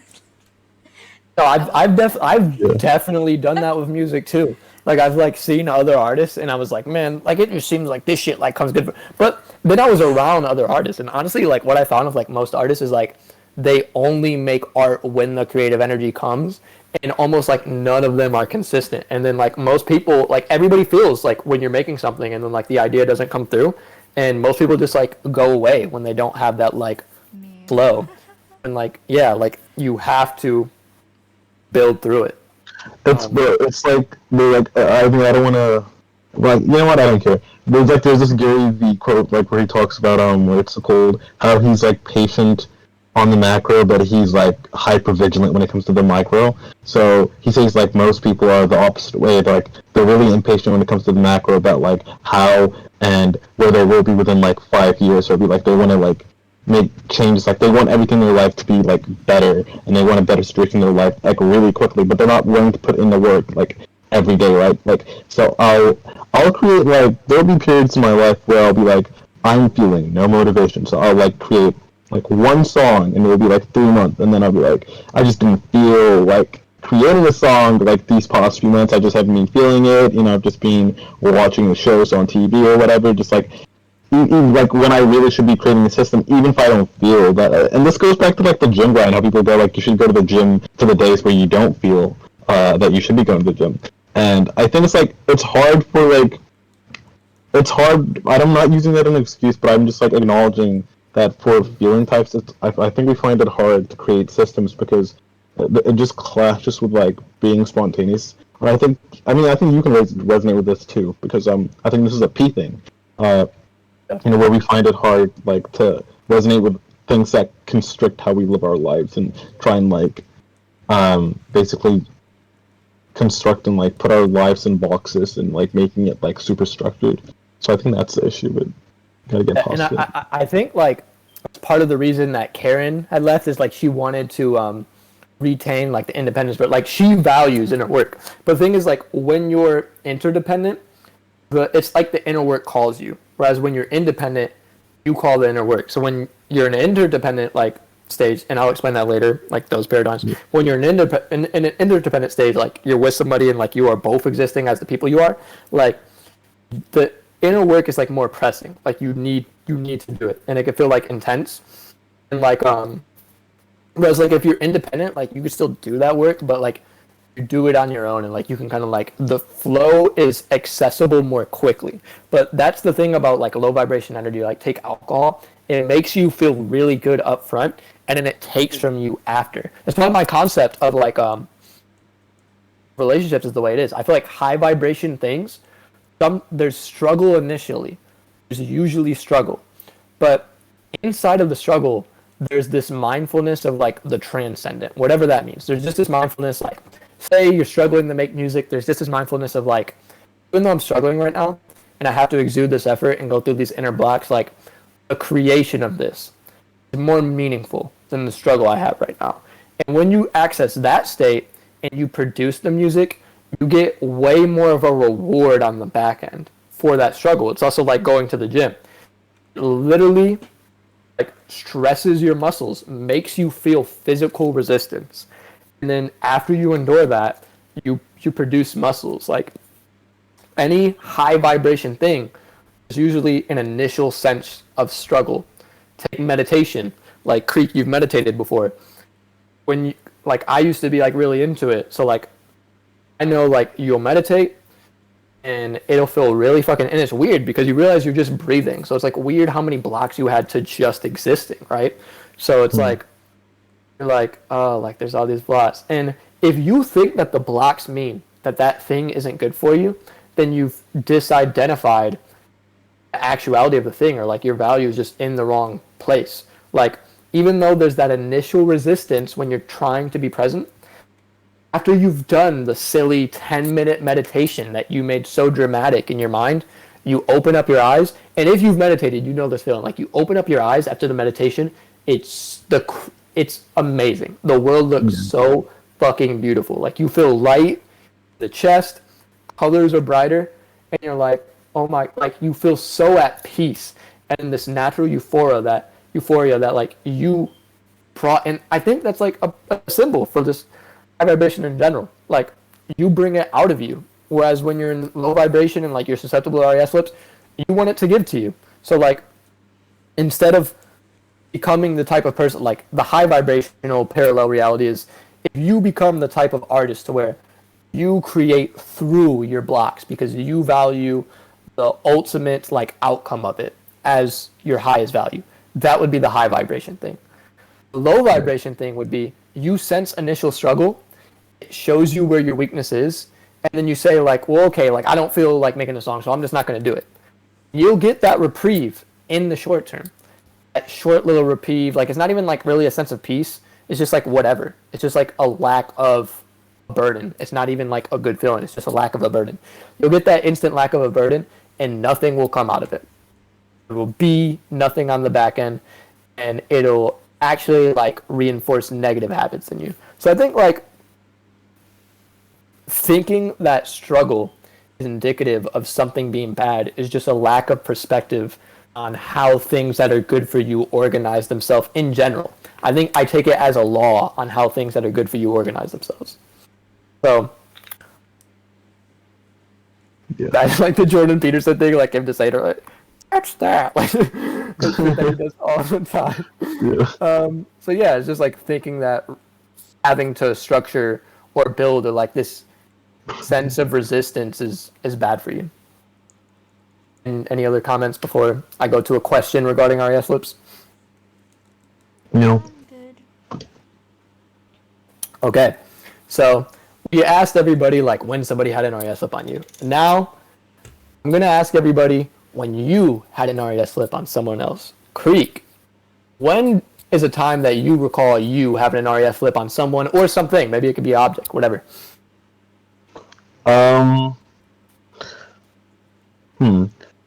I think I feel like I have RAS flips so often that I would have to pick one that's been significant or affecting my life. Could you come back to me? Come back to me. Yeah, kitten. Wait, Craig, you don't want to talk about the time you had a flip on your mom? I already talked about this one with you guys, but it's like I swear to God, me and my mom have like RAS flips on each other like I swear like 3 times a week. It's just so insignificant. No, could you come back to me? I have a good one. I'm just trying to Kitten. think it through. I mean, yeah, like this is like relatively a new concept for me, but I mean, like I think I have RAS flips mainly in like relationships, and then obviously like with my parents, but not so much with my parents. I think it's just like within relationships, because like I definitely do the whole thing of like getting really mad and upset and then start bringing out all these other things, and I have consciously qualified that this is okay for me to do and that this is fine and that they're the problem. And now I'm like, oh shit, no, that was actually really toxic, and like I didn't have a solid relationship with that person, and this is why I'm doing these things. And like I'm learning that that's like the opposite of what I should be doing, at least to be conscious with it with my current, because like we don't really, like, I don't try to have like RAS flips with him. He does it with me, but like I'm conscious now of like it's sort of happening. But like recently I've been giving him some shit, so I mean Yeah, I think the mom one, like I'll share mine. Like I think the mom one that Creek shared is like really good because like I definitely noticed it. Like I think like that's a good example on many levels because like okay, like I'll notice me having RAS flips on my mom, like where it's like I used to like when I was like younger, like really just like not appreciate my mom because like she's kind of like opposite to me, in many ways, like in value systems and just like I'm more of a big picture person, and like she's more like just like day-to-day task. I don't want to say that in a pompous way. Like there's a lot of insufficiency that comes out of me like abstracting things, like a lot of things that show up all the time. But like yeah, like I didn't like respect her. I don't want to say not respect. I didn't appreciate her as like the person she was and like as the strengths that she had. And like I'll still catch it to this day where like I'll have many ones where like she'll come in my room and like just do like annoying like ISFJ mom shit, like just like coming in my room to just like share like insignificant things or just be like today, okay, like I was like in my bed, I just got home after we had some shit with my car, like some fucked up situation with my car, and like I was so like happy to just be in my room and just like be alone. And like I just got my food and I was eating and like I was watching a video, so like I was like really in my space. And my mom just like comes in my room, and like anybody that could read my body language could see like I don't want to talk right now. And she's just like, "Hey, so what do you think's going on with your car? Like, you think it's gonna be all right?" And I'm like, "I don't know." And she's like, "Okay, well, front door, the doorknob, like, just like it has the thing wrong. So don't lock it, okay? Like, we have like a problem with it. Just make sure you don't." And I was like, "Okay." She was like, "It's something like after the sub communications of me just being like, okay." Anybody else would be like, "Well, like he just, like he's in this thing. I'm gonna give him space." She was like, "She didn't read that," and instead she was like, "Are you okay?" Like it just like still there. And like when I was younger, that used to really like annoy me. But like being older, like I really appreciate like her consistency and how she's always checking in on other people and how like she's naturally drawn to take care of people. And I think the parallel like of the mom relationship is really valuable because like the mom relationship that we have, like our parents, like they annoy us all the time and we still love them, and we love them on a level where it's not even a feeling. It's like it's just truth. We feel it, but it's not something that we have to be reminded of to know. It just exists within us. So we're like, if our mom like died, we'd be devastated. And like a lot of that foundation is built on giving. Like you grow older and you give to your mom, and like as family members, like you give to each other. So like that's a very good like example of like high vibrational things and like a model of like why you should stick to them, because it sustains like the deepest sense of love. Like love that you give is much deeper than love that you feel or consume. But did you have your example now, Crick? Yeah. Now that you bring that up, yeah, I guess actually that would be a good exemplar as to the whole RAS thing. But yeah. So the one that I came up with what's it called, is just me and my roommate, because I think I tend to have like a lot of RAS clips around people that are live around me, that I spend a lot of time around, because I think in comparison to Mia, where she idealizes people that like she likes a lot, um, I think I do the same thing, but like I'm super critical, because like if I like someone, I'll be like, wow, this person's really really cool. But I won't go to the extent where if they do something negative, I'll be like, no, no, no, it's okay. That's just like one negative thing. I'll just like hyperfixate on it, at least for a week. I mean, I don't think I'm a person who that I don't think I just describe myself as like a person who holds grudges, but I'll definitely like if, like an example would be like, let's say like he doesn't, I don't know, close the fridge or something. I don't really care, but that's just a random example. Like, if he was to do something Yeah. like that, and I'm like, "Yo, why didn't you close the fridge?" and he's just like, "Yo, like, don't talk to me right now." Some shit. I'm just like, "Oh, like this guy's a piece of shit." And then I'll just like think about for the rest of the day about how much like I don't like him, and like that this one time like he like I don't know. So I'll just like hyperfixate on it and just like dislike him for a couple days and just like ignore him, like because like that's my INFP thing where I won't even like bring to attention that like I don't like that he treated me that way. So like I do it a lot. Like I've noticed like especially like with people that I'm like really close with. I think, and the way I express it is like in a pretty negative way as well. I don't think it's a healthy way. I don't bring it to light or try and rectify the situation. Yeah. Mia, what is an example of a time that you've had an RAS flip? Um. Okay. I guess. Okay. I do think it's still hard for me to like even think of ARIA slips like times that I've had them. Um. Just because like I don't know, whatever. But one time that I can think of is probably me and my ex best friend. I guess it would like it was an RAS flip because we were friends for a while and her behaviors never necessarily changed. Um, I mean, maybe they did a little bit, but her behaviors weren't necessarily changing. But there was just like this point where I was like, "Wow, she's kind of a shitty person, isn't she?"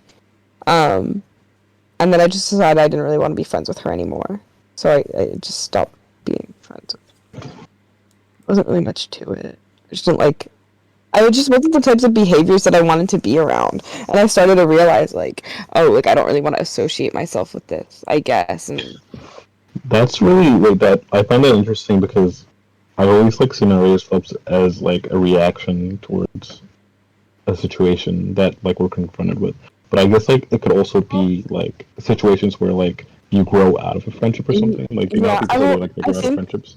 so. I think what Yeah. was happening, it was like I think it was like maybe the behavior started to be directed a little bit more towards me, or directed more towards things that I actually cared about. Because in the beginning, it was like, okay, like I saw the behavior, but the behavior would be directed at people that I necessarily like I guess like people that we mutually didn't have necessarily positive feelings towards, if that makes sense.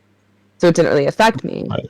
But then as like our friendship started progressing and like the comments would be made towards me or like towards people that like didn't deserve it, or I'd just be like, what are you even saying type thing. And once that happened, I just flipped. Like I just kind of like an RAS flip, and I was like, wow, I just don't want to be friends with this person, like blah blah blah. Yeah, that's pretty much the only like that's like the most prominent one I can really think of right now, because we were like cool in two, like until probably like the week that we stopped being friends. Like I don't think that she really saw it coming at all. Mm-hmm. Yeah.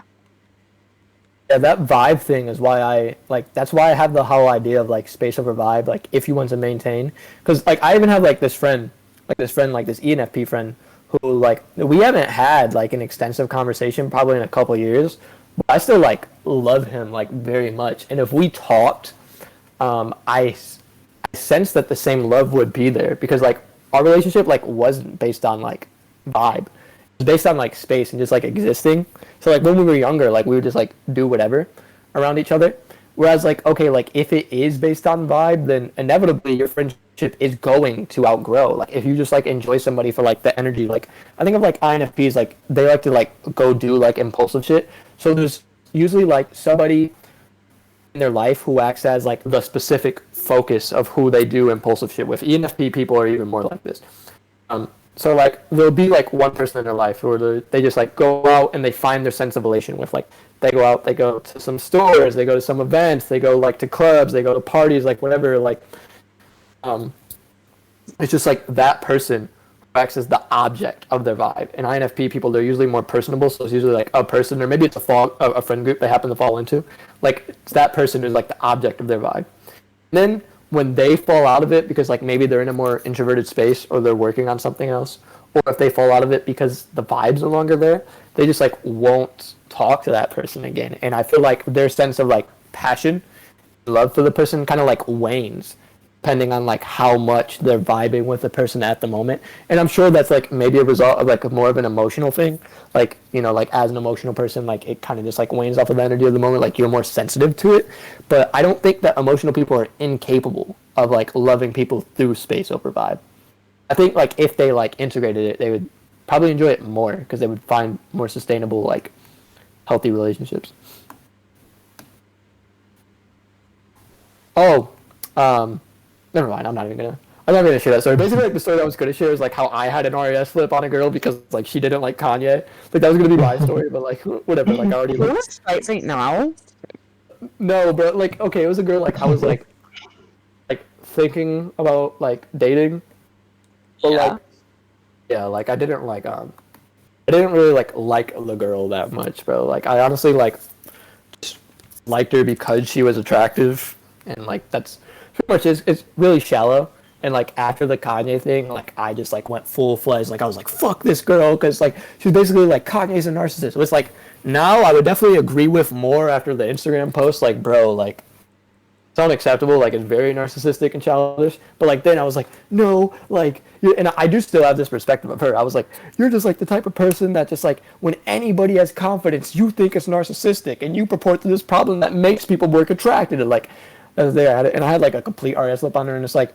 But like her not liking Kanye doesn't really equate to like her as a person. But like at the time I was like, fuck her, like she sucks. Like so it was like a small RS flip thing, but that's that. I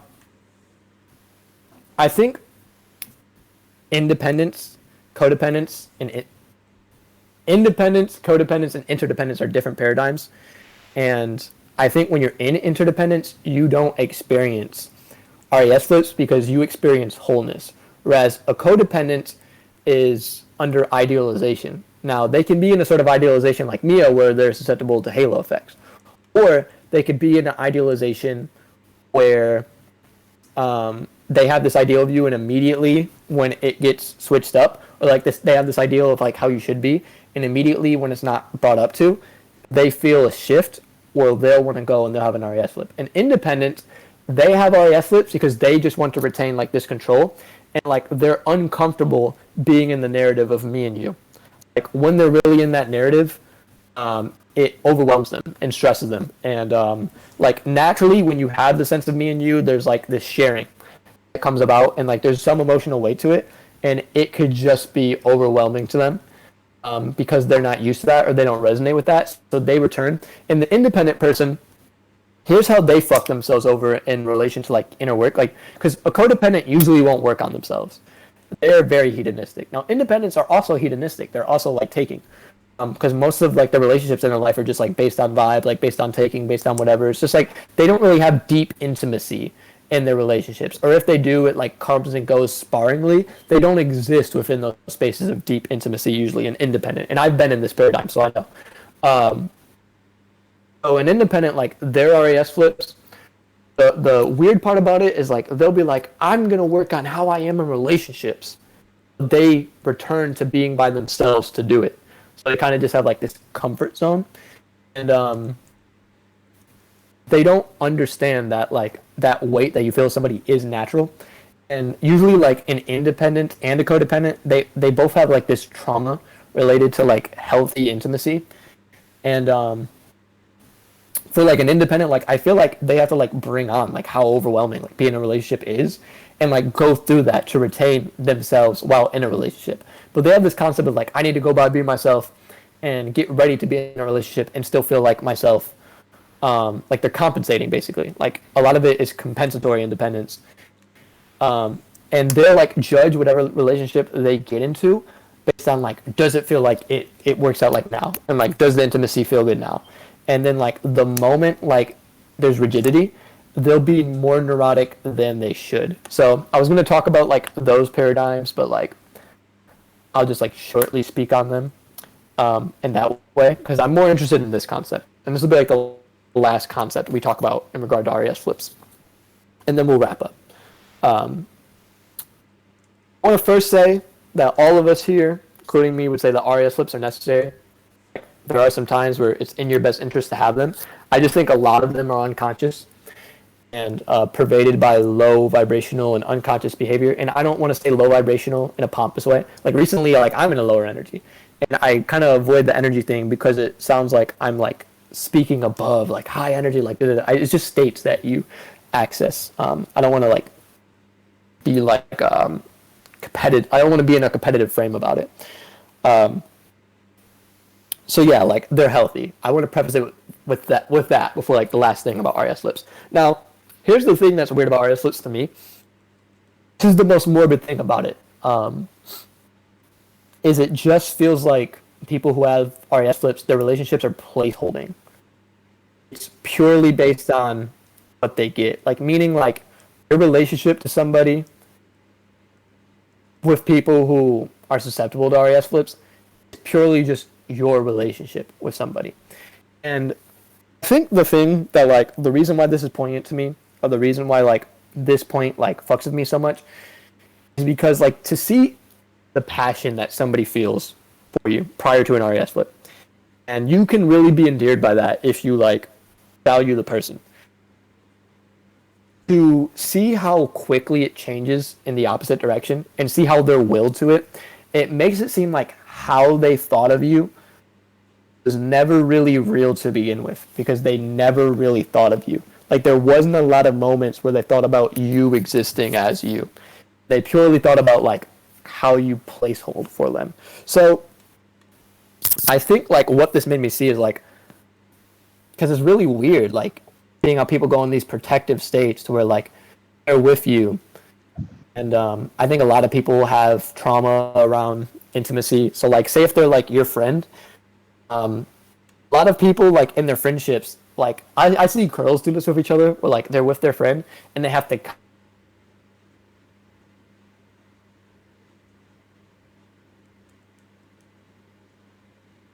Hello. I You don't still know. there? That wasn't just Oh. me.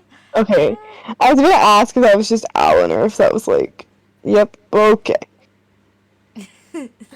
they're disconnected for a second there. Anyways, like I'll see girls with their friends and they'll be like, this is my friend, this is my bitch, she's a bad bitch. Like it's always like my friend, and this is my girl, and da da da da. And like you could tell like the friends exist like in correlation to them, and like the same girl like in that time they'll be like, this is my bitch, this is my da da da da.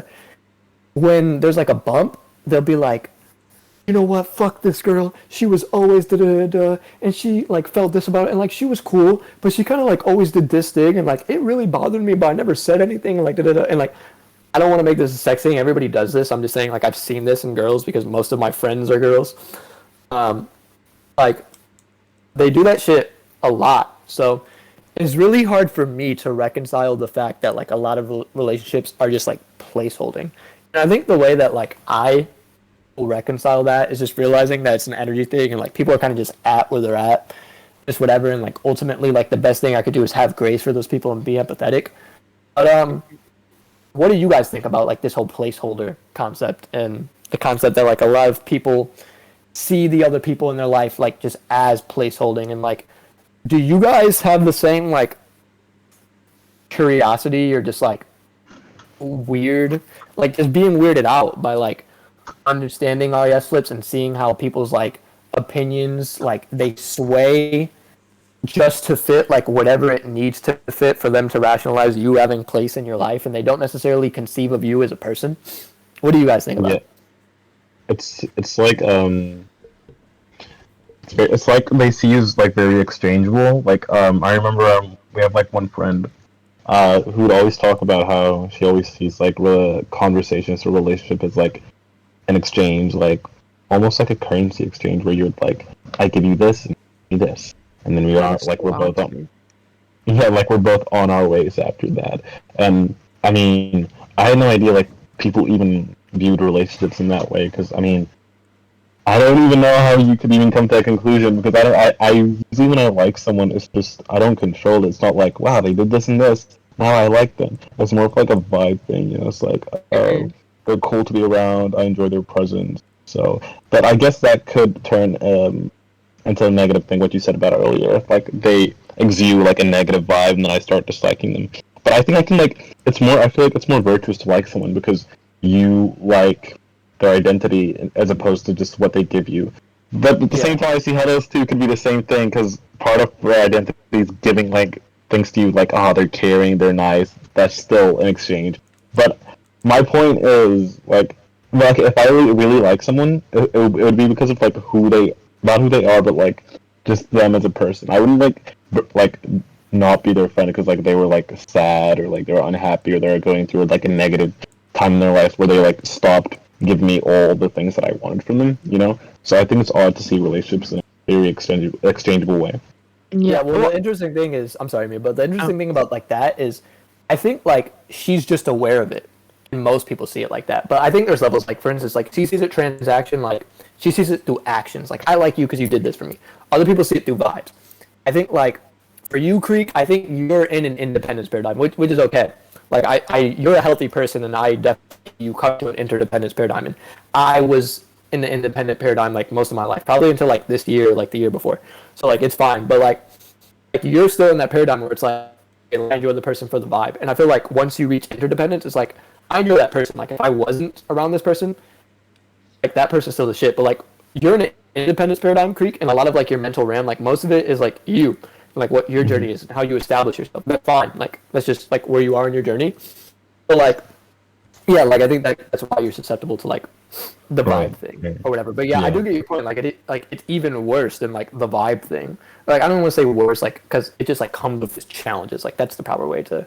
It brings more challenges, and it's just more questionable to purely enjoy somebody based on transaction and like knowing that like that's all it is, just like a transaction of actions. What were you gonna say? Yeah.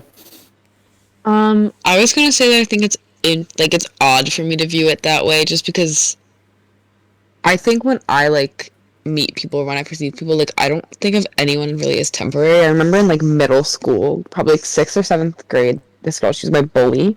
Anyways, she would always talk about like our friends at the time, or like her friends at the time, and be like, but none of us are gonna be friends like after middle school, after high school, like whatever. It'd be just like she always made it like clear, like that everyone in her life was very temporary. Yeah. And I thought that was interesting because, like, I understand that a lot of people, like, I understand the fact that the case is probably that most people in my life aren't actually going to be here forever. But it's not like I look at someone and I'm like, wow, like 5 years from now, we're not going to be friends. Like, I already, like, count that down. Like, anyone that enters my life, I want them to be there as long as possible and, like, as long as they seem fit. So I think it's interesting when people, like, don't necessarily view people, as more permanent, I guess. Like, it's like I don't know. Like, but on the flip side, I also do have, like, a hard time accepting that people in my life will be permanent just because of, like, issues and stuff, but that's, like, not the same thing.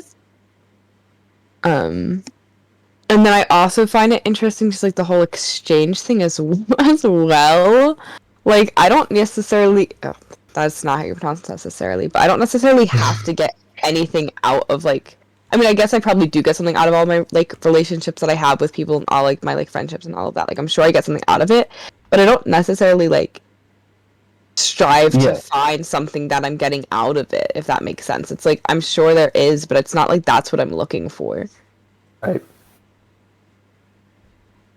I was just gonna say something. I don't know. This is not much off topic, but like I've noticed because like this kind of like sparked after what Mia said earlier about her friend and how she stopped like spending time around them because like she was picked up on things that she didn't like about them, but it wasn't because of a certain scenario. And I've noticed like I've had RAS flips about people and they haven't even done anything to me like that would like prompt me to have that flip. So like one example I remember is just like I have these a lot actually now that I think about it. I'll just go throughout my life and then there'll be like a change because like I'll have these like epiphanies a lot where I'm just like, okay, I want to stop doing this and I want to start doing this. Like a lot of my NTP friends have this where they're just like they'll like have this new endeavor every like couple months where they'll be like, I'm gonna do this now and it's gonna be great and then everything's gonna turn out great. And I'm like, I don't know if I picked it up from my friends, but like I feel like I've done it throughout my life. But I'll be like, okay, so I want to start doing this, and then I'll just be like, I want to start doing this, but there are certain friends that are holding me back from doing this by, I don't know. In an example, I might be like, I spend too much time around them. We fuck around a lot. We go out. I don't know. We spend too much time together, and they're holding me back. Therefore, I have to cut them off. And they're a bad person. I mean, they're no fun anyways. I don't even have that much fun with them when we do go out. So I'll make up all these excuses to cut them off. So it's not even that they've done anything. It's just that I stumble across a new path that I want to take, and they've become a hindrance to it. So I start like try and convince myself to cut them out, which is like really unhealthy. Like now that I think about it. I've definitely done that too. It's funny. Like one of my like closest friends, I like did that in like a couple stages of my life. Like I rationalized like we aren't on like the same shit, and like I just had like like I was just in an independent stage. Like I was just like I'm trying to accomplish this, and they're not helping me accomplish this. Like they're not. So it's like really just like they're not on like the same value, like not like as valuable, but like they don't have the same goal. So like fuck them because it's like. Well, to think that somebody needs to be a reflection of me is like really unconscious, and to think like I just have to like cut the person out of my life is like really unconscious. So since then, like we haven't had like any moment of that. But like okay, like so here's the thing about the placeholder thing. It's like the thing like people transition, like people always just find new people. So if you think about it like on a biological level, where like you erase like the way that you emotionally experience it, like a lot of it is just filling roles. And I'm sure I do this too, but I think there's a degree, like, I don't just want to be this floating results of impulses. Like, I don't want to just be like biological drive, social conditioning, like, attempt to conserve energy, like self-image, like ego drives. Like, I don't want to just like be constantly driven by these like primitive things. I don't think that those things like are me. Like to some degree I separate my biology and my consciousness. So like I guess I agree with the concept that like, there's a transcendent spiritual part of all of us. So like I know that like my DNA just wants to conserve energy, but like my consciousness and my spiritual self like wants to build something and facilitate something meaningful over time and go through the process of restructuring something and still be loyal to that thing or that person and see it through. it's just weird to me to think like people don't really have like they're not present to that part of them where like if a lot of people like if they weren't in a relationship like they'd immediately just like find somebody to like fill that gap, like especially a codependent person, or like if they're independent like they'll conjure up little vibes and then like they'll just find the next person. I feel like this interdependence thing, like the reason people don't come to it is a lot of people just live their life in a way to avoid trauma and to feel good right now. And it is by accepting all of the all of the trauma and neuroticism you have around connection in general that you become interdependent and that you become the person who is trustable, dependable rather, and the person who's like not susceptible to RAS flips. And I don't want to like abandon my friends, and I don't want to just like come to this concept of like my friends are just people who fill things in my life. Like I really like want to conceive of them like as the individual people they are and like be there for them as they're like on that. So like it's really important to me not come to this space where like people are just placeholders, even though to like to some biological degree, like obviously they always will be to like some degree because like I'm just like trying to have friends in my life or whatever. But like yeah, it's just like hard for me to deal with knowing how unconscious people are to this. Like that's the part that fucks me the most up about RAS flips. Right. Yeah. So we'll wrap it up. I'll just ask everybody individually what their concluding thoughts are on RAS flips. My conclusion on this, I've had this for like a couple of weeks and I've been thinking about this, is just like to stabilize yourself in interdependence. Focus on building and not abandoning. And there are some things that you genuinely should abandon, but I feel like for most of us, we just quit things when there's rigidity, or we just quit things when there's a call to restructure. And from that, we don't know passion because we're in this state of trying to receive rather than in the state of giving. So stick through things, stick through that initial resistance and see it through. Like basically like those little like clouds just to get the clarity that like a good meditation. Like there's initial resistance and then you sit with it, you're present, you're one with your breath. You went through those clouds and now you stabilize like this clarity. If you don't go through this process, you will not have clarity, and instead you'll be depending on good energy, good little dopamine spikes, and you'll be in these paradigms that are inherently in opposition to who you are in actuality, aka who you are in wholeness. So if you are susceptible to RAS flips, I would tell you that you lack wholeness. I would tell you to get over this unconscious primitive desire to conserve your energy now and stay through and see more things through and accept the nuance that is the reality of life. So for me, this is a topic that's currently like something that brings out a lot of mental conflict. But I'll see through, and I think the basic way that you see through is with empathy. So I would urge people not to get bitter about it. I would also urge the people that endure it to be more conscious about it. That's basically like my concluding thoughts on it. Creek, what would yours be? I think the concept of RAS has kind of shone the light on the truth of relationships because I've never had really seen them as something to work on. I'd always like seen them in a way where they're always meant to be positive and they're meant to reassure you and keep you mentally healthy, you know. And I think it's important to look at it in a way where it's like you want to have like almost like it's like almost when people say like, oh, I want to suffer so I can get stronger, you know, I want to like go through that, like you were talking about this earlier. I think like it's necessary to go through the negatives to have like a positive. When I think about all my closest friends, I definitely had like negatives with them, and then we've worked through our problems, and like it's definitely been like better. We've definitely like know how to handle our differences better in the future after we understand them, as opposed to just ignoring them. Like whenever an argument comes up, going, oh, okay, let's just not talk about it. Let's just focus on the things that make us happy. I think that can kind of be harmful. You're kind of suppressing the negativity, and kind of like relates to how spiritual people talk about oh, negative vibes are bad. Don't ever like gratify or like talk about negativity, and like that can be harmful because like if you don't, that it should be that you don't feed negativity, but you should definitely like pay attention to it and see, because I mean it has like it has this purpose, it's just not there for no reason. So yeah, that'd be my conclusion. Nice. Kitten? Yeah, I like agree with everyone. Like I feel like there needs to be more communication between people and like I guess understanding of like each other's emotions and stuff. And I guess like more like consciousness of like how they interact.